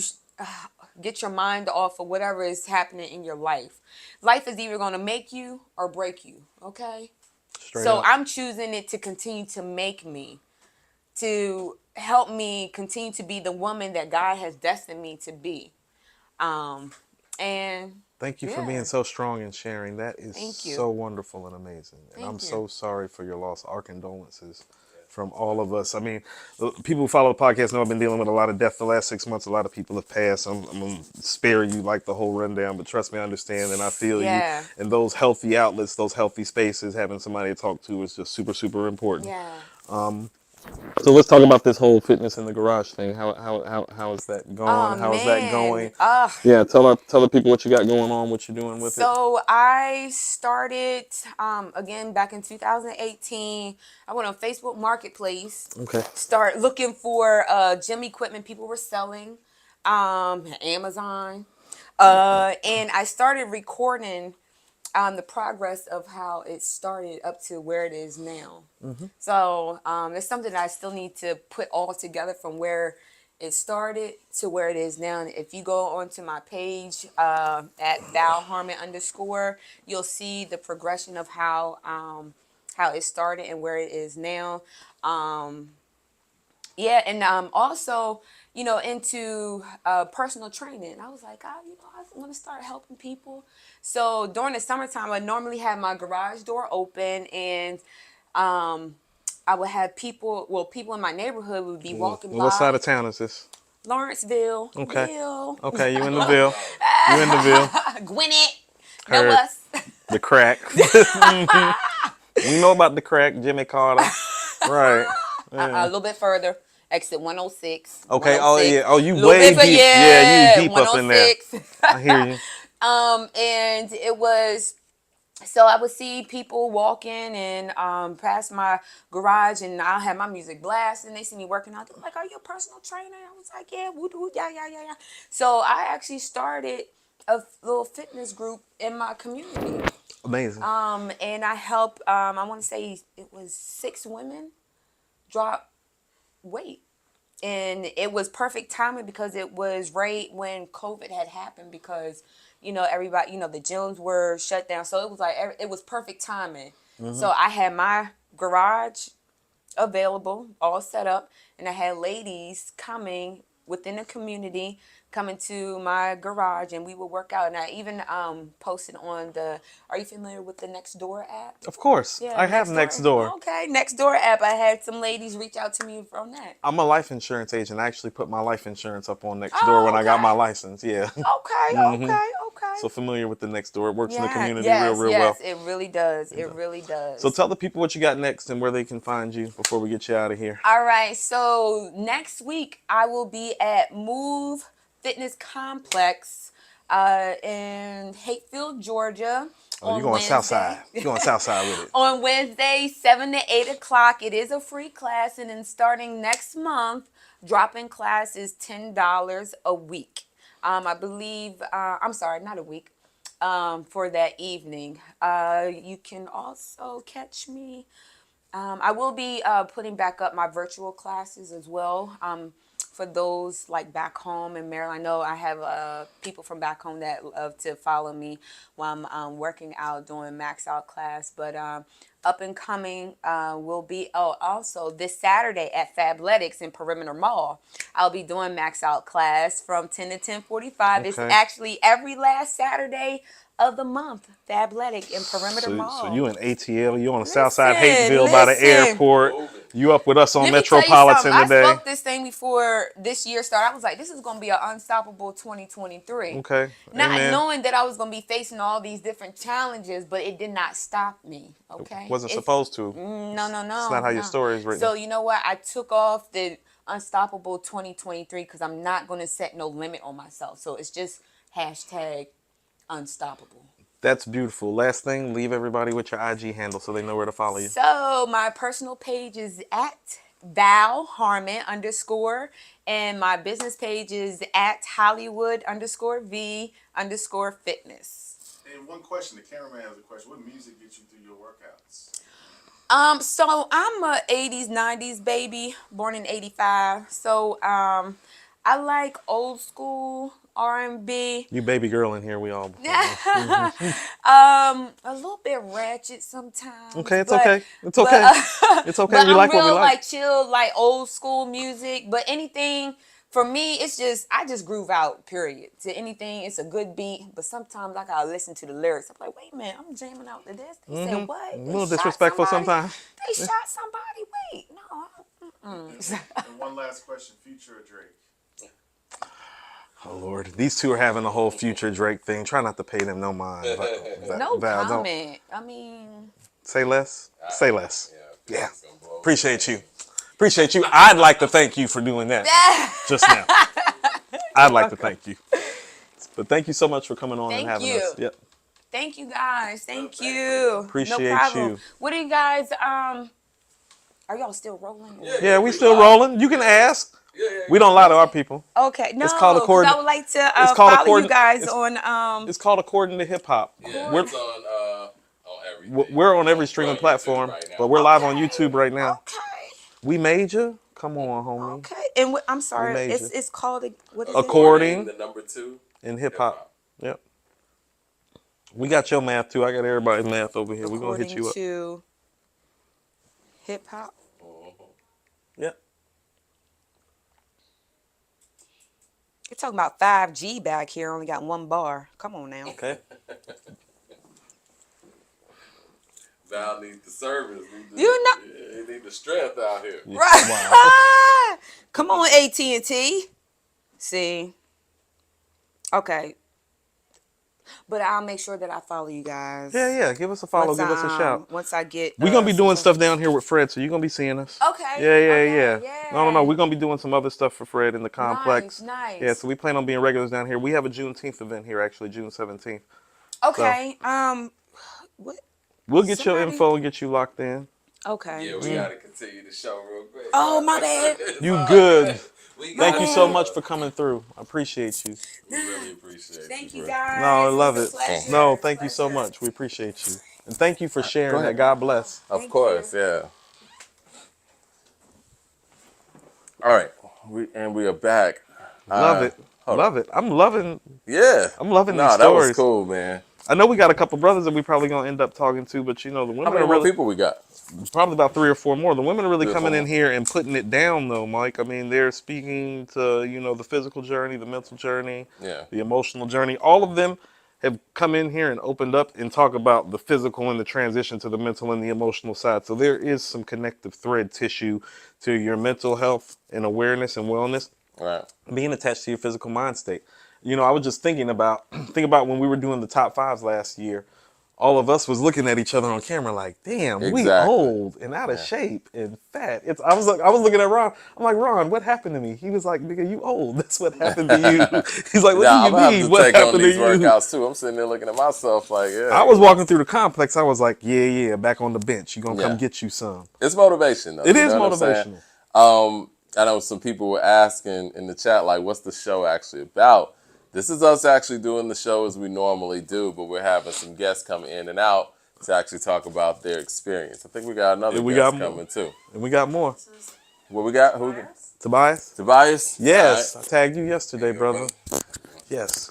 Got two, but Yeah. that's a microphone for you. Yeah. Microphone. Come on. Sit down with us. You are Tobias the Transformer, right? Transformer, yes, sir. Nice to meet you, brother. Nice to I'm meet Coop. you. Thank you for coming in with us. Tell us a little bit about where you're from. Tell me about the name Tobias the Transformer, where that comes from. Tobias the Transformer. Tobias means God is good. Okay. It's Hebrew. Yeah, I know that. That's why I was asking you to tell it. Yeah. I'm from a little small city called Iron City, Georgia. Wow. By way of Miami. Okay. Dade County, so I got a little bit of city and country both. Okay. Mike and Ron and I were just talking. You the brother that need to be training us and getting us like you. Talk to us about your mental health, fitness, and wellness journey and what you do and how important it is to you. Well, I first started with the fitness, with just working out, trying to change me.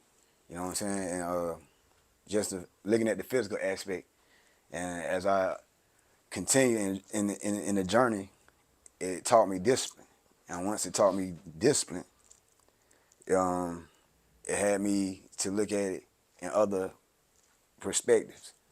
Because once I got to a certain point to where I started seeing my physique change, it was still certain feelings or certain things I would feel inside that.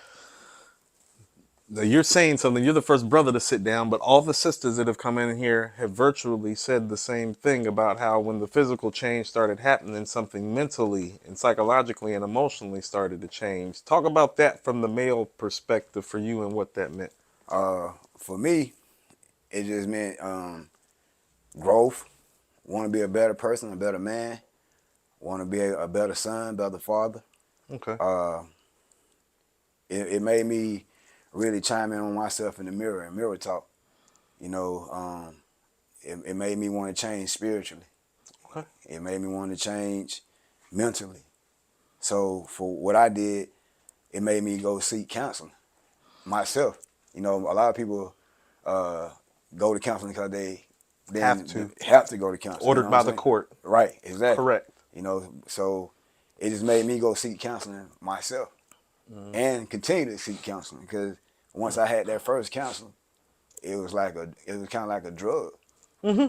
People don't understand, like, therapy can be addictive, like, in a good way, though. It's like, it's a healthy release point. I took my first therapy session when I was about 19. I've done court-ordered therapy, too, but I also go at my own volition as well. It's been a life changer and a game changer for me, and it's good to hear other brothers speaking of that. There's definitely a stigma, particularly with black men in our community, that we have this false sense of pride and ego where we feel like we have to be strong and hold things in. Right. And I think that has something to do, quite frankly, with our decline when we get, I'm not sure how old you are, I'm 41.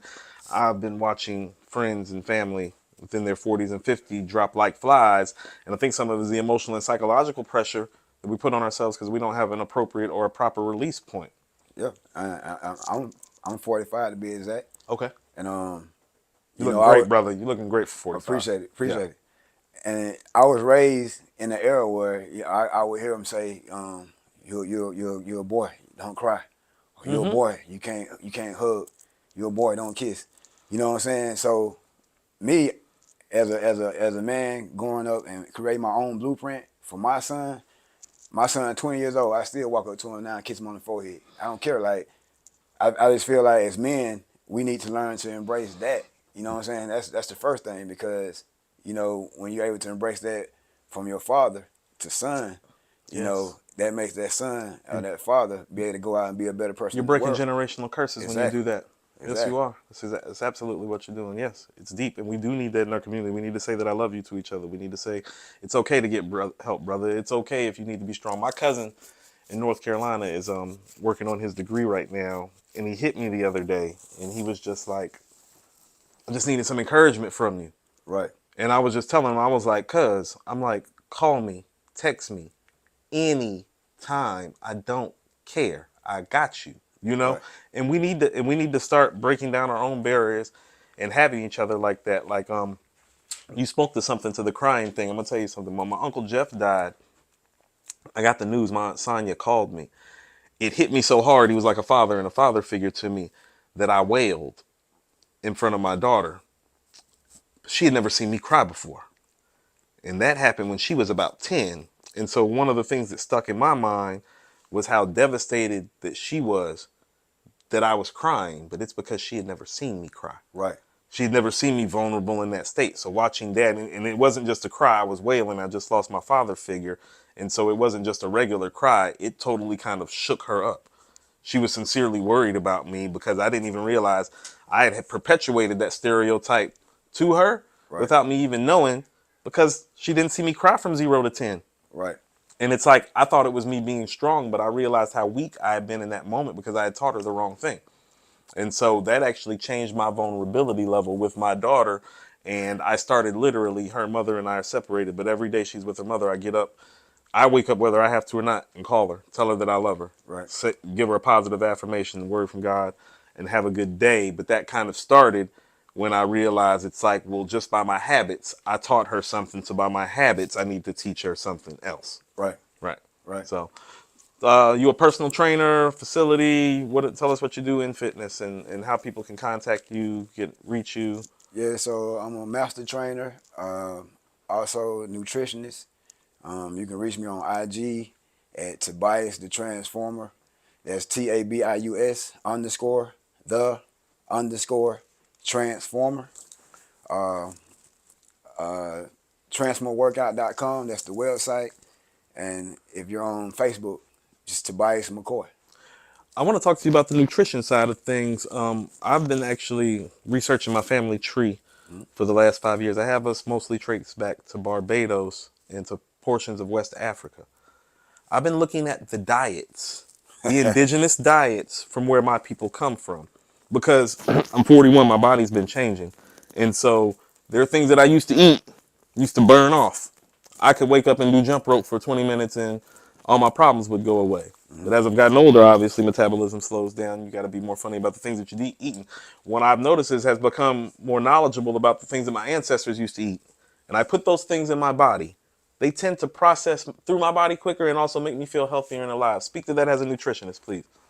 All right, so what I touch on with a lot of my clients, shouts out to Chris James too. That's my shout out, Chris. That's my guy. Okay. But on the nutrition, I really think that's a lot of people has blockage from the spiritual side because of nutrition. Because you know, it teaches you have to have a clean temple. So in order to be connected fully on the spiritual realm, you have to watch what you put in your temple. You know, and I've learned that by just trial and error. Because like when I first started training, I was on the barbaric, what everybody normally do, vitamin shot, GNC, all that. Yeah, lift weights, run. So now I'm like 15 years outside of vitamin shot, GNC, or anything. It's just all natural herbs, holistic, and getting the nutrients from the right veggies, the right fruits, and all. And then like slowly weaning myself. I did a year vegan, but I went too fast. So now I'm slowly weaning myself off the meats. You know, so I was gonna ask you what your diet consisted of right now. So like once a day, even like the hearsay, oh, you gotta eat 6 meals a day. No, cause like at some point, everything need to shut off. That's how you have a full, complete, rested body. Your organs have to shut off as well. You just don't close your eyes and go to sleep and think it's shut off. You know, so if you steady putting stuff in, my internal organs are still working. You know, and that's stress on the body. Speak to that, because a lot of us, and this is something I've been finding out, I work late nights. And people have been telling me, well, part of the problem with you gaining weight now at your age is that you're eating too late. Because I'm eating right before I go to sleep. My body's still working. What I would I'm suggest sleeping. on a late night Yeah, nutrition. tell me what I need to do. I would do a lot of smoothies and a lot of freshly juiced veggies and fruits. Okay. Because the body is easier for the body to process and break it down because it's already liquefied, if it makes sense. Yes. And that's easy for your digestive system to consume it and pull the nutrients in that it needs, and also to shut the body down when it needs to shut down when it's time to go to sleep. Okay. Tell us what your workout music is and what music you use to get you through a tough situation. Like, who's your go-to artist? Like, if I'm having a tough day, it's like I'm putting Tupac on probably. Like, what's your go-to? Oh man, I got so many, man. But I think my number one right now is Young Thug. You know, it's just. You like Thugger? You know, okay. especially no, like, I'm getting down with it. We know, got we got Future and Thug. This is definitely an ATL podcast. And I mean, to me, the stuff that Thug putting out right now, you know, he's just real conscious, man. I know I hate he having to sit down the way he has to sit down. But sometimes that's God's way, man. Like sometimes that's God's way putting you on another channel. On another level. I'll share something with you. My mother's incarceration led to her rebirth. She just got back from a missionary trip to Africa, but it wasn't until God sat her down in a cell for violating her probation that, you know, things started to turn. So sometimes, you know, sits you down with purpose and with meaning to redefine things for you. Right. So tell all the people where they can reach you at again one more time, and thank you for sharing all the knowledge, brother. Like I said, so on IG, you can reach me. And spell your name out. It's TABIUS _ the THE _ like the Transformers. You know about that. So is that where you got it from, the Transformers? You actually, know, Decepticons, no, Optimus Prime. No, I had this client. I was training him one day, and he was like, "You should be called a Transformer." And I was like, "What?" He was like, "Man, you make my body look totally different." Okay. I'm like, all right, I take that. And we ran with it. No, that's usually how it happens. It's usually organic and natural like that. Yeah. Thank you so much for your time, brother. I appreciate you. Appreciate you having me, man. Yeah, anytime, man. It's a blessing. It's a pleasure. Thank you so much. Listen. Dropping that knowledge too. Appreciate it, bro. That mic. Oh. I like it. No, you good. Take that with you. Go ahead. No, we're good. I appreciate you. We're coming out in a minute. Yeah, thank you so much, fellas. Appreciate y'all. All right, is it safe to get back on set now? Yeah, jump in right I think quick, I don't know if we're gonna be able to take all the interviews because, you know, our power here is, you know, running a little low. We gotta finish the show. Oh, we're running low. We're running low. So we do got to get to some of the topics on the show. I know that's what a lot of people, well, not a lot of people, that's pretty much what everybody's here for. Right. You know what? Since we've been talking about music and music that gets people through, let's go to that part of it. Okay.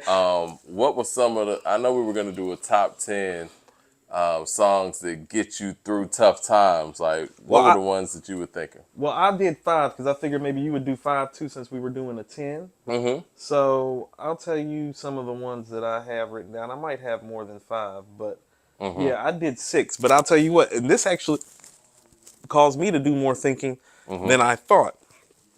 You know, because sometimes you think that it's an artist getting you through a situation. But then I thought about, like, what songs actually got me through situations. And like most things, might go to your formative years. Most of the songs come from me being 13 to 17. Of course. So I have Running by the Far Side. Explain that one. You know what? Running was one of those records. Like, Running is Kanye's zone before Kanye existed. It's that everyday man life and struggle. And when I heard it, it just came around at a time in my life where it's like I was starting to become a man. And I was realizing that in order for me to survive my situation and to actually remove myself from the situation, I couldn't run from the problems that were in front of me. And so when they're starting it off, you know, sometimes I went out like a punk or a chump or something to that effect. Like all that, it's like, no. I was going through some of that as a young man. Like people, you know this that follow the podcast. I was living in Atlanta my whole life. And then I moved to Charlotte in 93 to the west side, the West Boulevard.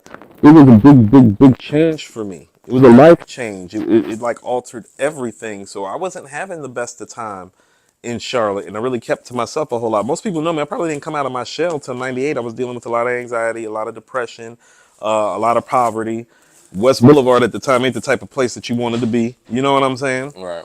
And so Running was one of those songs that just connected to the regular kid in me. it made me feel normal when I listened to that record. You know what I mean? We wasn't we wasn't on West Boulevard where police had just got murdered, and my homie just caught a ricochet and got killed at the skating rink, and other dude just got his eye shot out by accident. So it's and more of an experience thing. yeah, it's what's more about helping you get through your experience. It's like when you're dealing with an those stress, escape, in a sense. right? It's like you can go listen to that record and kind of just, it's like and feel normal. Well, all right. Well, let's just trade off then. Yeah, When go you ahead. speak in that terms, we've been talking Kanye or whatever. Oh, I I'll knew bring Kanye was Kanye coming. in here now. I knew Kanye was Two coming. words is. I mean, if people watch the show, they know 2 words is my favorite Kanye West song. I don't know, man, just the power of that record. You just feel everything that's being said, especially when he comes in with his and he's talking about raise me crazy, live by 2 words, fuck you, pay me. Jesus, save me. You know what I mean? It's like you feel the intensity with that record, and it kind of, like you said, it's an escape. It is. And, when you hear Most coming there doing what he's doing, I think we have one more guest, and I think we can get this one more guest. You want to get this one more guest in there? Yeah. We can finish our conversation, though, but... is she ready? Is she ready?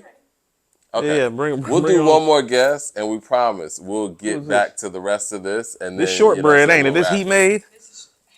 Because she's the first person that I posted when I was doing my little social media run. Okay. That's Here we you. go. What up? Here go the mic. Come on in. You got it. I think you might be the youngin of the bunch that we got. I am the youngin of the bunch. It seems that way. How are you? It's a pleasure to meet you. I'm doing well. How about yourself? I'm doing excellent. Your name's Regina? Regina. Officially. So what do you go by? Johnson, Regina Johnson. Shortbread. Shortbread. Where's that coming from? Where's Quali calling you shortbread? That's a good question. So, I'm short. I love bread, and I also like the money. I think you're relatively average height for a woman, but yeah, shortbread. Short and you like the money. Where are you from originally? Augusta, Georgia. Okay, so you're not too far away. Augusta, big car town. Gearhead town. Yeah. Yeah. Yeah. Kind of, sort of. I've been up there a few times. So tell us about your journey. Tell us how you got involved with fitness. Tell us how you got involved with FDL. Tell us how mental health and physical fitness and awareness has helped you, changed you, shaped you. Tell the people who you are, all that. So, I'm Regina Johnson, a.k.a. Shortbread. I've been in the fitness career for, I want to say about 3 years consistently. Okay. It all started, I was trying to lose about 25 pounds. I couldn't get the pounds off me. So I did start with doing a kickboxing challenge. And with this kickboxing challenge, the goal was to either lose 25 pounds, which is what I exactly was trying to lose, or lose body fat. And so I lost the 25 pounds. I won $500. So that was exhilarating for me. And from there it was like I had other goals, which I did. And you got addicted. I got addicted, absolutely. Lost the 25 pounds. I saw myself headed in a different direction. It started with just the pounds, and then I wanted to look fit, tone, a little muscle. What prompted you to want to drop the 25 though, and what size were you, if you don't mind me asking? Absolutely. So I had got up to 162 pounds. Okay. And with me being only 5 inches, that's short. I'm short. That's too much weight on me. 5 feet 162 is your BMI is probably in a slightly troublesome area. Right. So I was considered overweight, obese. And I had heartburns, indigestion. I had bowel movement issues. I actually was on medication, and I was just saying to myself, I am too young to be on medication, to be taking medication every day. And so everything that I ate, which was hot wings, pizza, all those things, when I went to the doctor to get it checked out, because I literally used to vomit from the indigestion. I couldn't sleep at night sometimes. And they put me on medication, and so I was like, I had to do something. And so I actually tried going vegan. How old are you when all of this is happening, if you don't mind me asking? Because I think young women need to hear this too. I am 35 now. I'm going to say 4 years ago. Okay, so early 30s. Right, early 30s. And so, yes, I tried the vegan. Then I went to pescatarian, and my goals, they started changing. I heard about HEAT, which is an online program. It's called HEAT Challenge. It was another challenge that I joined, and that became very addictive. The community became like sisters and brothers, and I had found myself. I was a part of a community that understood me. Found your tribe. Absolutely. And Yeah. so it made me feel a part. It made me feel like I understood myself. And so this is the part where the mental part come in, because you'll find yourself wondering like, why do I feel this way? It's the part where we feel like nobody understands us. And again, because I found my community through fitness, it's like, okay, they understand what I'm going through. We're trying to figure out, okay, why do I keep eating this? I know it's going to make me feel this way. But It's I keep doing psychological. it. Absolutely. It's a psychological thing. But I keep doing it. And so at some point you're considered initially motivated, and then it turns into discipline. So the discipline part was brought about when I was saying, hey, I got to put a stop to this. The medicine, it got to go. Discipline, that's when it kicked in. And so as the discipline clicked in, it continued and continued, and which brought me here today. And because I'm still around my community and how I got a part of FDL, I saw him online one day, and I saw the things that he was doing. I see that he likes to bring up women, and he supports women. Yes, And he does. so- Fred's big which is supporter of some- women. Absolutely. And it's something that I love about it, and what makes me want to be a part of it. Okay. So So what do you do now, fitness-wise? Are you a trainer, a nutritionist, teach classes, just involved with FDL? Tell me what you got going on. I'm involved with FDL, but I actually have some classes coming soon. Okay. Actually called Sweat Fest. Okay. So Where can we find it at? Where can we start looking you up at? online, IG, shortbread _ heat made. Okay. Absolutely. Tell us about what songs you've used to get through tough moments in your life, or just what's your favorite workout artist, workout song. We've had a little, we've had some Thugger talk in here. We've had some Future talk. These fools are doing a Future Drake battle. They're going to ask you a Future Drake question in a second. Future Drake. Yeah, pick one. Well, I'm kind of stuck on one now. It's by Lil Baby, All In. I'm going all in. Is that off the new album? Yeah. So Must be off the new album. the lyrics of it, if you listen to it, he's giving it his all. Like I'm going all in. I want all the smoke. Oh, right. So I want all the smoke. I want to give it all to me. I'm giving my all. Y'all give it all back to me. And so Is that like theme music right now, motto music? for me, Okay. for me it is. But it's been out for a minute. Okay. But it's something that I use for my mental capacity. Okay. Something that keeps me going through my workouts. A lot of workouts that I do, they're HIIT workout, a lot of HIIT cardio. Okay. What's your focus? Because I've been noticing everybody we've been talking to kind of has like some sort of focus point or focus area. One was lower body, another one's a nutritionist. What's your kind of like your focus as a Cardio. trainer?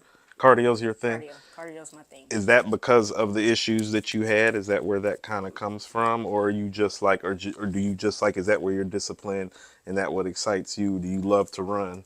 So I actually like dancing. And Okay. with cardio, with the HIIT classes that I do, we do a lot of dancing. It's called Max Out.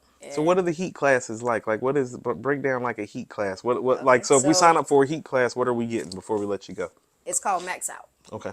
And I do Max Out. Max Out, it consider of it's a HIIT cardio. And so what we do is basically keeping your heart rate up. And the difference between burning calories and keeping your heart rate up, you're actually burning fat, which is what makes me love it. Not only do you burn fat by doing the cardio, but I like to dance. I get to do any kind of movement in it, and I can put my own swag on it. And Right. I'm into it's fun. cardio too. That's why I was asking. I think especially in the black community, we're always taught to eat healthy and to lift weights, but sometimes people totally leave the cardio aspect out of it. I was an avid runner from about 15 to about 38 till this knee started to give. So I'm big on the cardio. It's my personal joy of all the working outs. Okay. Yeah. Yeah, it's I definitely do enjoy doing it because you can do anything with cardio. The point Correct. is to get your heart rate up, Jump burn some rope. fat. Jump rope. I love the jump rope. Yep, I do keep that one as in the well. basement. Yep. Absolutely. Yep. Well, it was a pleasure talking to you. I think you're the last person for the day, but you're the first person I posted. We're going to be coming out there to get footage in a minute, but it was nice to meet you. Tell our audience one more time where they can find you. Shortbread _ heat made on IG or Facebook. Regina Johnson. Thank you so much, Regina. Absolutely. We appreciate you coming out. Thank you. And having us. Thank you You so be much. great. Y'all be Trying great. to. Absolutely. Yeah, might want to get the mic, Mike. Oh, I'm sorry. The light. No, you good. It's been happening with everybody. It's all good. You good. Uh-huh. All right, that was cool. Hold on. Let me make sure we good. Shout out to her. I was Shout about out to to say. everybody I know who our interviewed following with. loves Shortbread. Shout out to Shortbread. No. She was the first person I posted when I started promoting the event. So Okay. shout out to her. Well, cool, man. I mean, good job to you too, man. You Oh, doing yeah, some great yeah, interviews yeah, today. yeah. You know, everybody's staying on their Jumping the toes dial. because again, this is live stuff. We've never posted up at anybody's venue before, but you know, I think it's working out. Yeah, first time for everything. Actually, I was talking about 2 Words, Kanye West featuring Freeway and Mos Def. That record, like I said, Mos Def came through 2 Words, United States, no love, no breaks, low brow, high stakes. It's just power. And, you know, when you're going through a tough day or whatever, you need to hear that kind I of can hear. powerful pickup I where get it's you. like, You're thinking more take over the world type of, affirmational, motivational. yeah, I have a record like that too. your turn. Everyday Struggle, Notorious B.I.G. My personal favorite song from Ready to Die. Might not be the best song on Ready to Die, but it's my personal favorite. Always has been. I actually do think it's the best song on Ready to Die. But, you know, Biggie's Comeuppance is such a great rags to riches story. It is. But Everyday Struggle is the song where you relate to him and his struggle. And Is it possibly his most relatable song? it might be, because you want to know what I mean about that song and what it got me through. It got me through the neighborhood. It's like, that's really a song about the trials and tribulations that come from living in a dilapidated neighborhood. And so I see the dilapidation of the black neighborhood in that song, because it's affected this young man to the point that by the 3rd verse, he is saying stuff like, the crack smoke makes my brain feel so strange. You know, how can you not, you know what I mean? And then you look, and this is what I mean motivated by it. How can you listen to Big talk like that in 94 and then listen to him talk in 97 and it not be motivating? Yeah. This guy is really having suicidal thoughts and sharing things. You know what I'm saying? Like, people forget, like, at the beginning of Juicy, he's like, this goes out to people that called the police on me from the building that I was hustling from when I was just trying to make some money to feed my daughter. He starts off one of rap's biggest single that way. Everyday Struggle is the song after it, but it's actually what embodies that ethos. And so Everyday Struggle. That's kind of Biggie on his Pac shit almost. You know what I'm saying? I got a Pac song next. Of That's course, kind of funny. Of course. And, right. and Michael Williams with the super chat says, "Pain" by Pac is the ultimate getting through hard times song. That's crazy. He said that. That's where I was gonna go. He said it's on my short list for best rap songs of all time, and it makes me think that Pac is the GOAT. I don't want to steal Michael Williams' pick, so I'm gonna have to pivot a little bit. But yeah, Pain was actually on my list because I mean, just the track itself and the way Pac comes in there. Oh man. You know what? I'll go to another one though. I'll go, and I know the subject. I mean, the title of the song really might not fit the subject, but Straight Ballin'.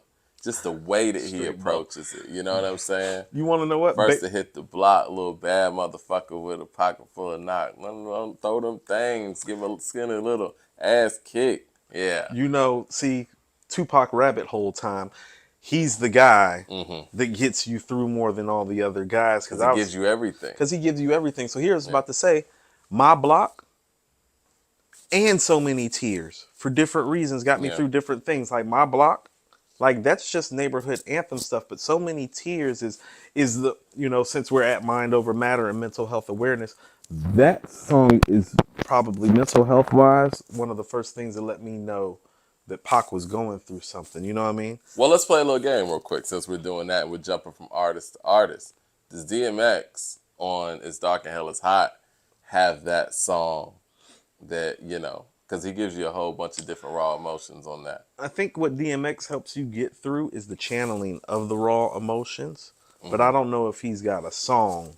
Like, outside of, I think Slippin's probably the record. Slippin' is a big one. But when I listen to Slippin', it's like, is that Pain or So Many Tears or Brenda's Got a Baby or Keep Your Head Up? That's what I mean. Pac's got so many, like, you know, when you're talking about getting you through something, we can go pour out a little liquor. That's what I mean. Like Pac is the get you through artist. So it's like there's like his track record of doing it and everybody else's. Well, I was gonna go with the second to last song on this Dark and Hell is Hot. The Convo? The Convo. I think The Convo is a very underrated DMX record. I think that the fact that it's Dark and Hell is Hot is so loaded.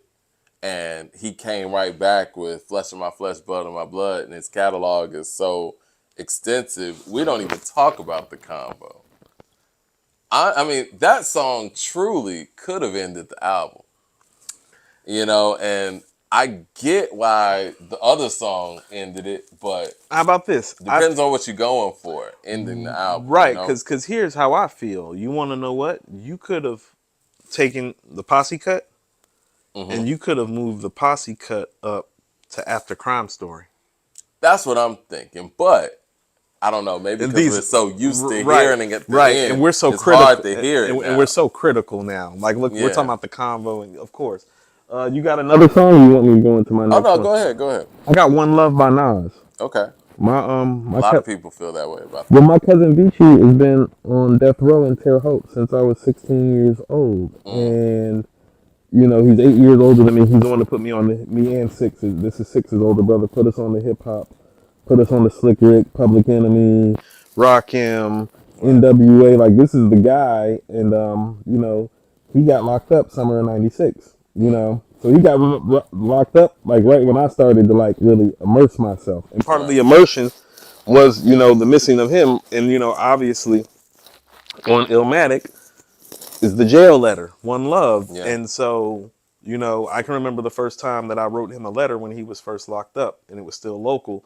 I went to the public library on Betty's Ford Road and I typed him up a letter and I ended it One Love because I didn't know how to end the letter because he was locked up. I was like, what do you write to, you know, what do you write to your fam when your fam's locked up?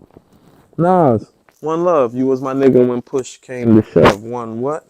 One Love. People are saying Memory Lane. I see that a lot. I was gonna go Outcast, Get Up, Get Out as well. Again, another motivational piece. Right back at you. I got Crumbling Herb right after One Love. Crumbling Herb was my record on there. I can see Get Up, Get Out. Get Up, Get Out makes you want to be a better person, a young person. It's one of those things that, and I think Goody Mob really excelled in this, the Dungeon Family in general, but Goody Mob specifically, they were able to talk to you like an older brother without being preachy. You know what I'm saying? Like, they were giving you the harsh reality and telling you what you should do without directly telling you what you should do. Because, I mean, young people, you tell a young person what they should do, they're going to do the opposite. But what Goody Mob was really good at was being able to hit you at that level and be like, you know what? They right. But it wasn't corny. You know what I'm saying? Ooh, you want to know what? There is something about that song that's very, very close to being after school special-ish. Yeah. But that's why I like Crumbling Herb. Because how about this? You know what Crumbling Herb is? Crumbling Herb is really just the street version of Get Up, Get Out. When I'm actually listening to you say it like that, it's like Get Up, Get Out is for everybody. Mm-hmm. Crumbling Herb is for East Point, College Park, Decatur, Swats. You know what I mean? That's for the block because you got to listen to what he's saying. There's only so much time in this crazy world. Yeah. I'm just crumbling herb. Niggas killing niggas. They don't understand. It's the master plan. The master plan. And you know, that's why I give Organized so much props for Southern Playalistic, because some of those songs could have really went after school specialists, but they didn't. They kept it because funky. of the production. They kept the production. The production prevented that from happening. No. Michael Williams to the Super Chat says, Ever So Clear by Bushwick Bills, another inspiring song. You just gave Crumbling Herb. Is it my turn or whatever? Yeah, it's your turn. Huh.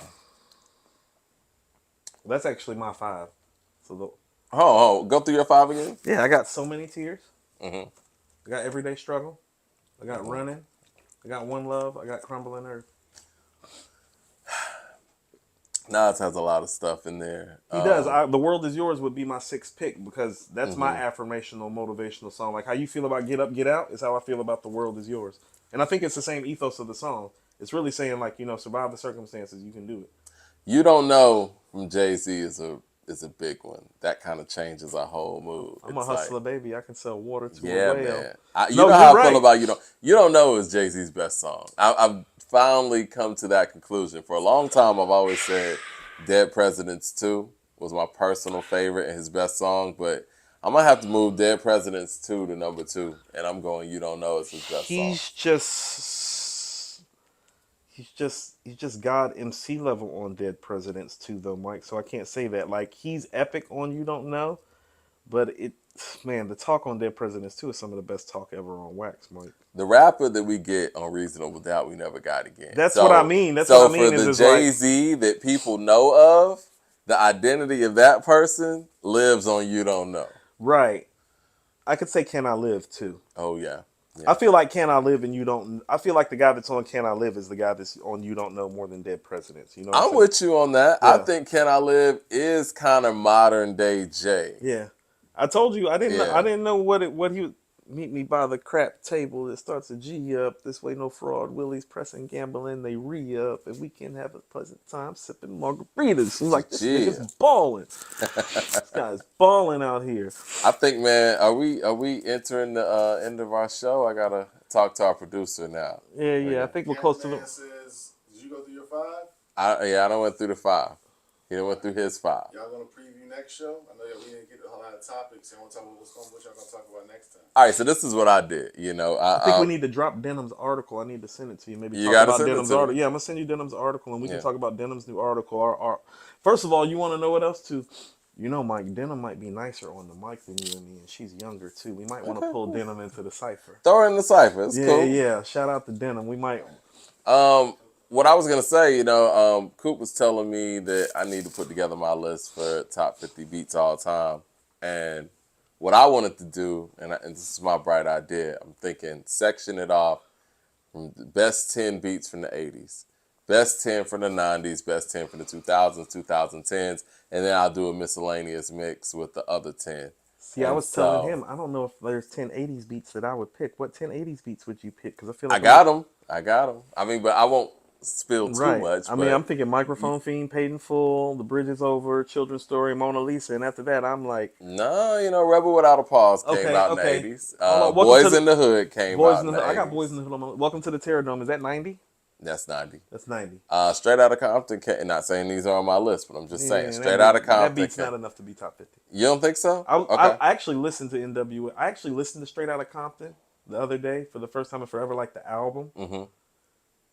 Ice Cube's a genius, Mike. He is. Ice Cube's a genius. I was thinking that today when I was listening. listening. Shout out to Ice Cube, man. I got the Ice Cube shirt on. I saw on Twitter that people were bashing Ice Cube for some bullshit, but What's new?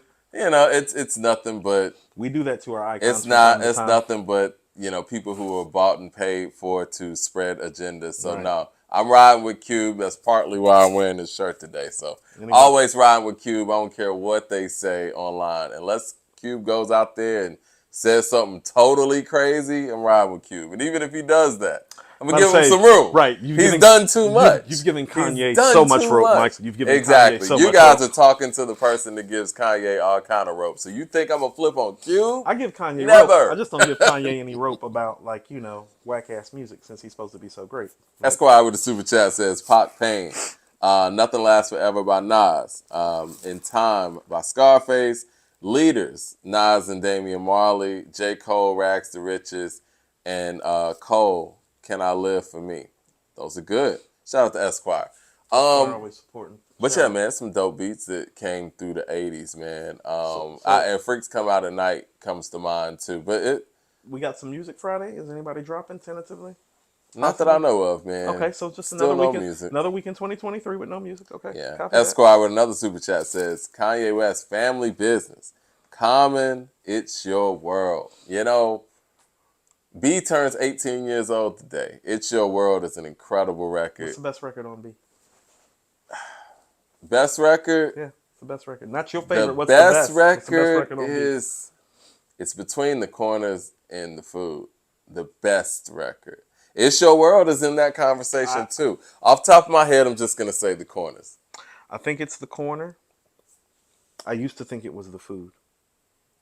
Listen, them putting the live version of The Food on there is genius. Brilliant. Genius. And that was well before But K-Dot did that for To Pimp a Butterfly with I. But listen to what I'm genius. about to say. But They Say might be the most timeless song on there. They Say it's nice. They say what's happening. We say the facts and then they lie. Yeah, We great record. Coming back for them. They might. Yeah, that's. And good call, Esquire, on Family Business. That's a record that really touches home, man. That's like, you know. Hold on, what comments say? Black men walking with white girls on their arms. I'll be mad at them. As if I know they moms. Well. Fascinating, isn't it, Common? Fascinating that you would Shout say out to Common. No, what people have to understand is that we're being shady right now, but prophecy is so real. You got to look. The things that a lot of these guys have said on record has happened. Look at what happened to Big and Pac and all the death talk. You can talk yourself into these situations on record. Even when he would go out there and say what he said about Cube and you know, and the bitch and you and stuff. It's like, it's funny. Did you hear about the Braves rolling out that Outcast menu? I read the Outcast menu. After all the exercise, we talk about food now? Yeah. Right.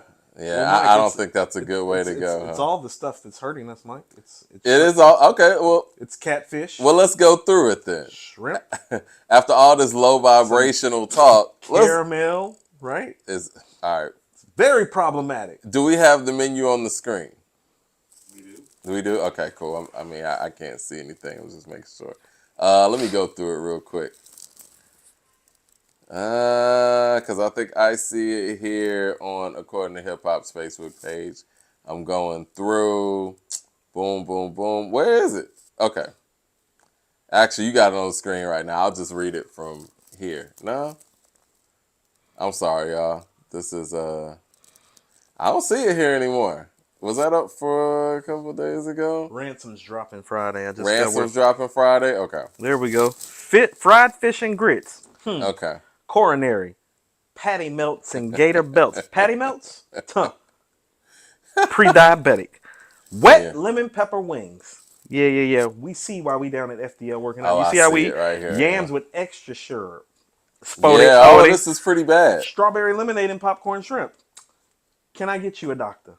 Any doctor. Oh, apple pie to finish it off. Mike, apple pie might be the most lenient thing on here. At least they put a fruit on there. It's just a fried pie. So we got fried fish and grits, ATLians. Patty melts, so fresh, so clean. Wet lemon pepper wings, ain't no thing but a chicken wing. Got to throw that in there. Yams with extra syrup, spodioli, of course. Strawberry lemonade, popcorn shrimp, and apple pie. Is 3,000 going to be there to try this as well? Somebody that used to take care of 3,000, Mike, he don't eat this shit. Exactly. Last time I saw 3,000, he was like, "Can you get me a clean non-alcoholic beverage, brother?" Yeah, I don't think 3,000 co-signs anything on this menu. It's good to see you again. I already know what you drink. He's a vegan or a vegetarian? Last time I saw him, he was veggie. Okay.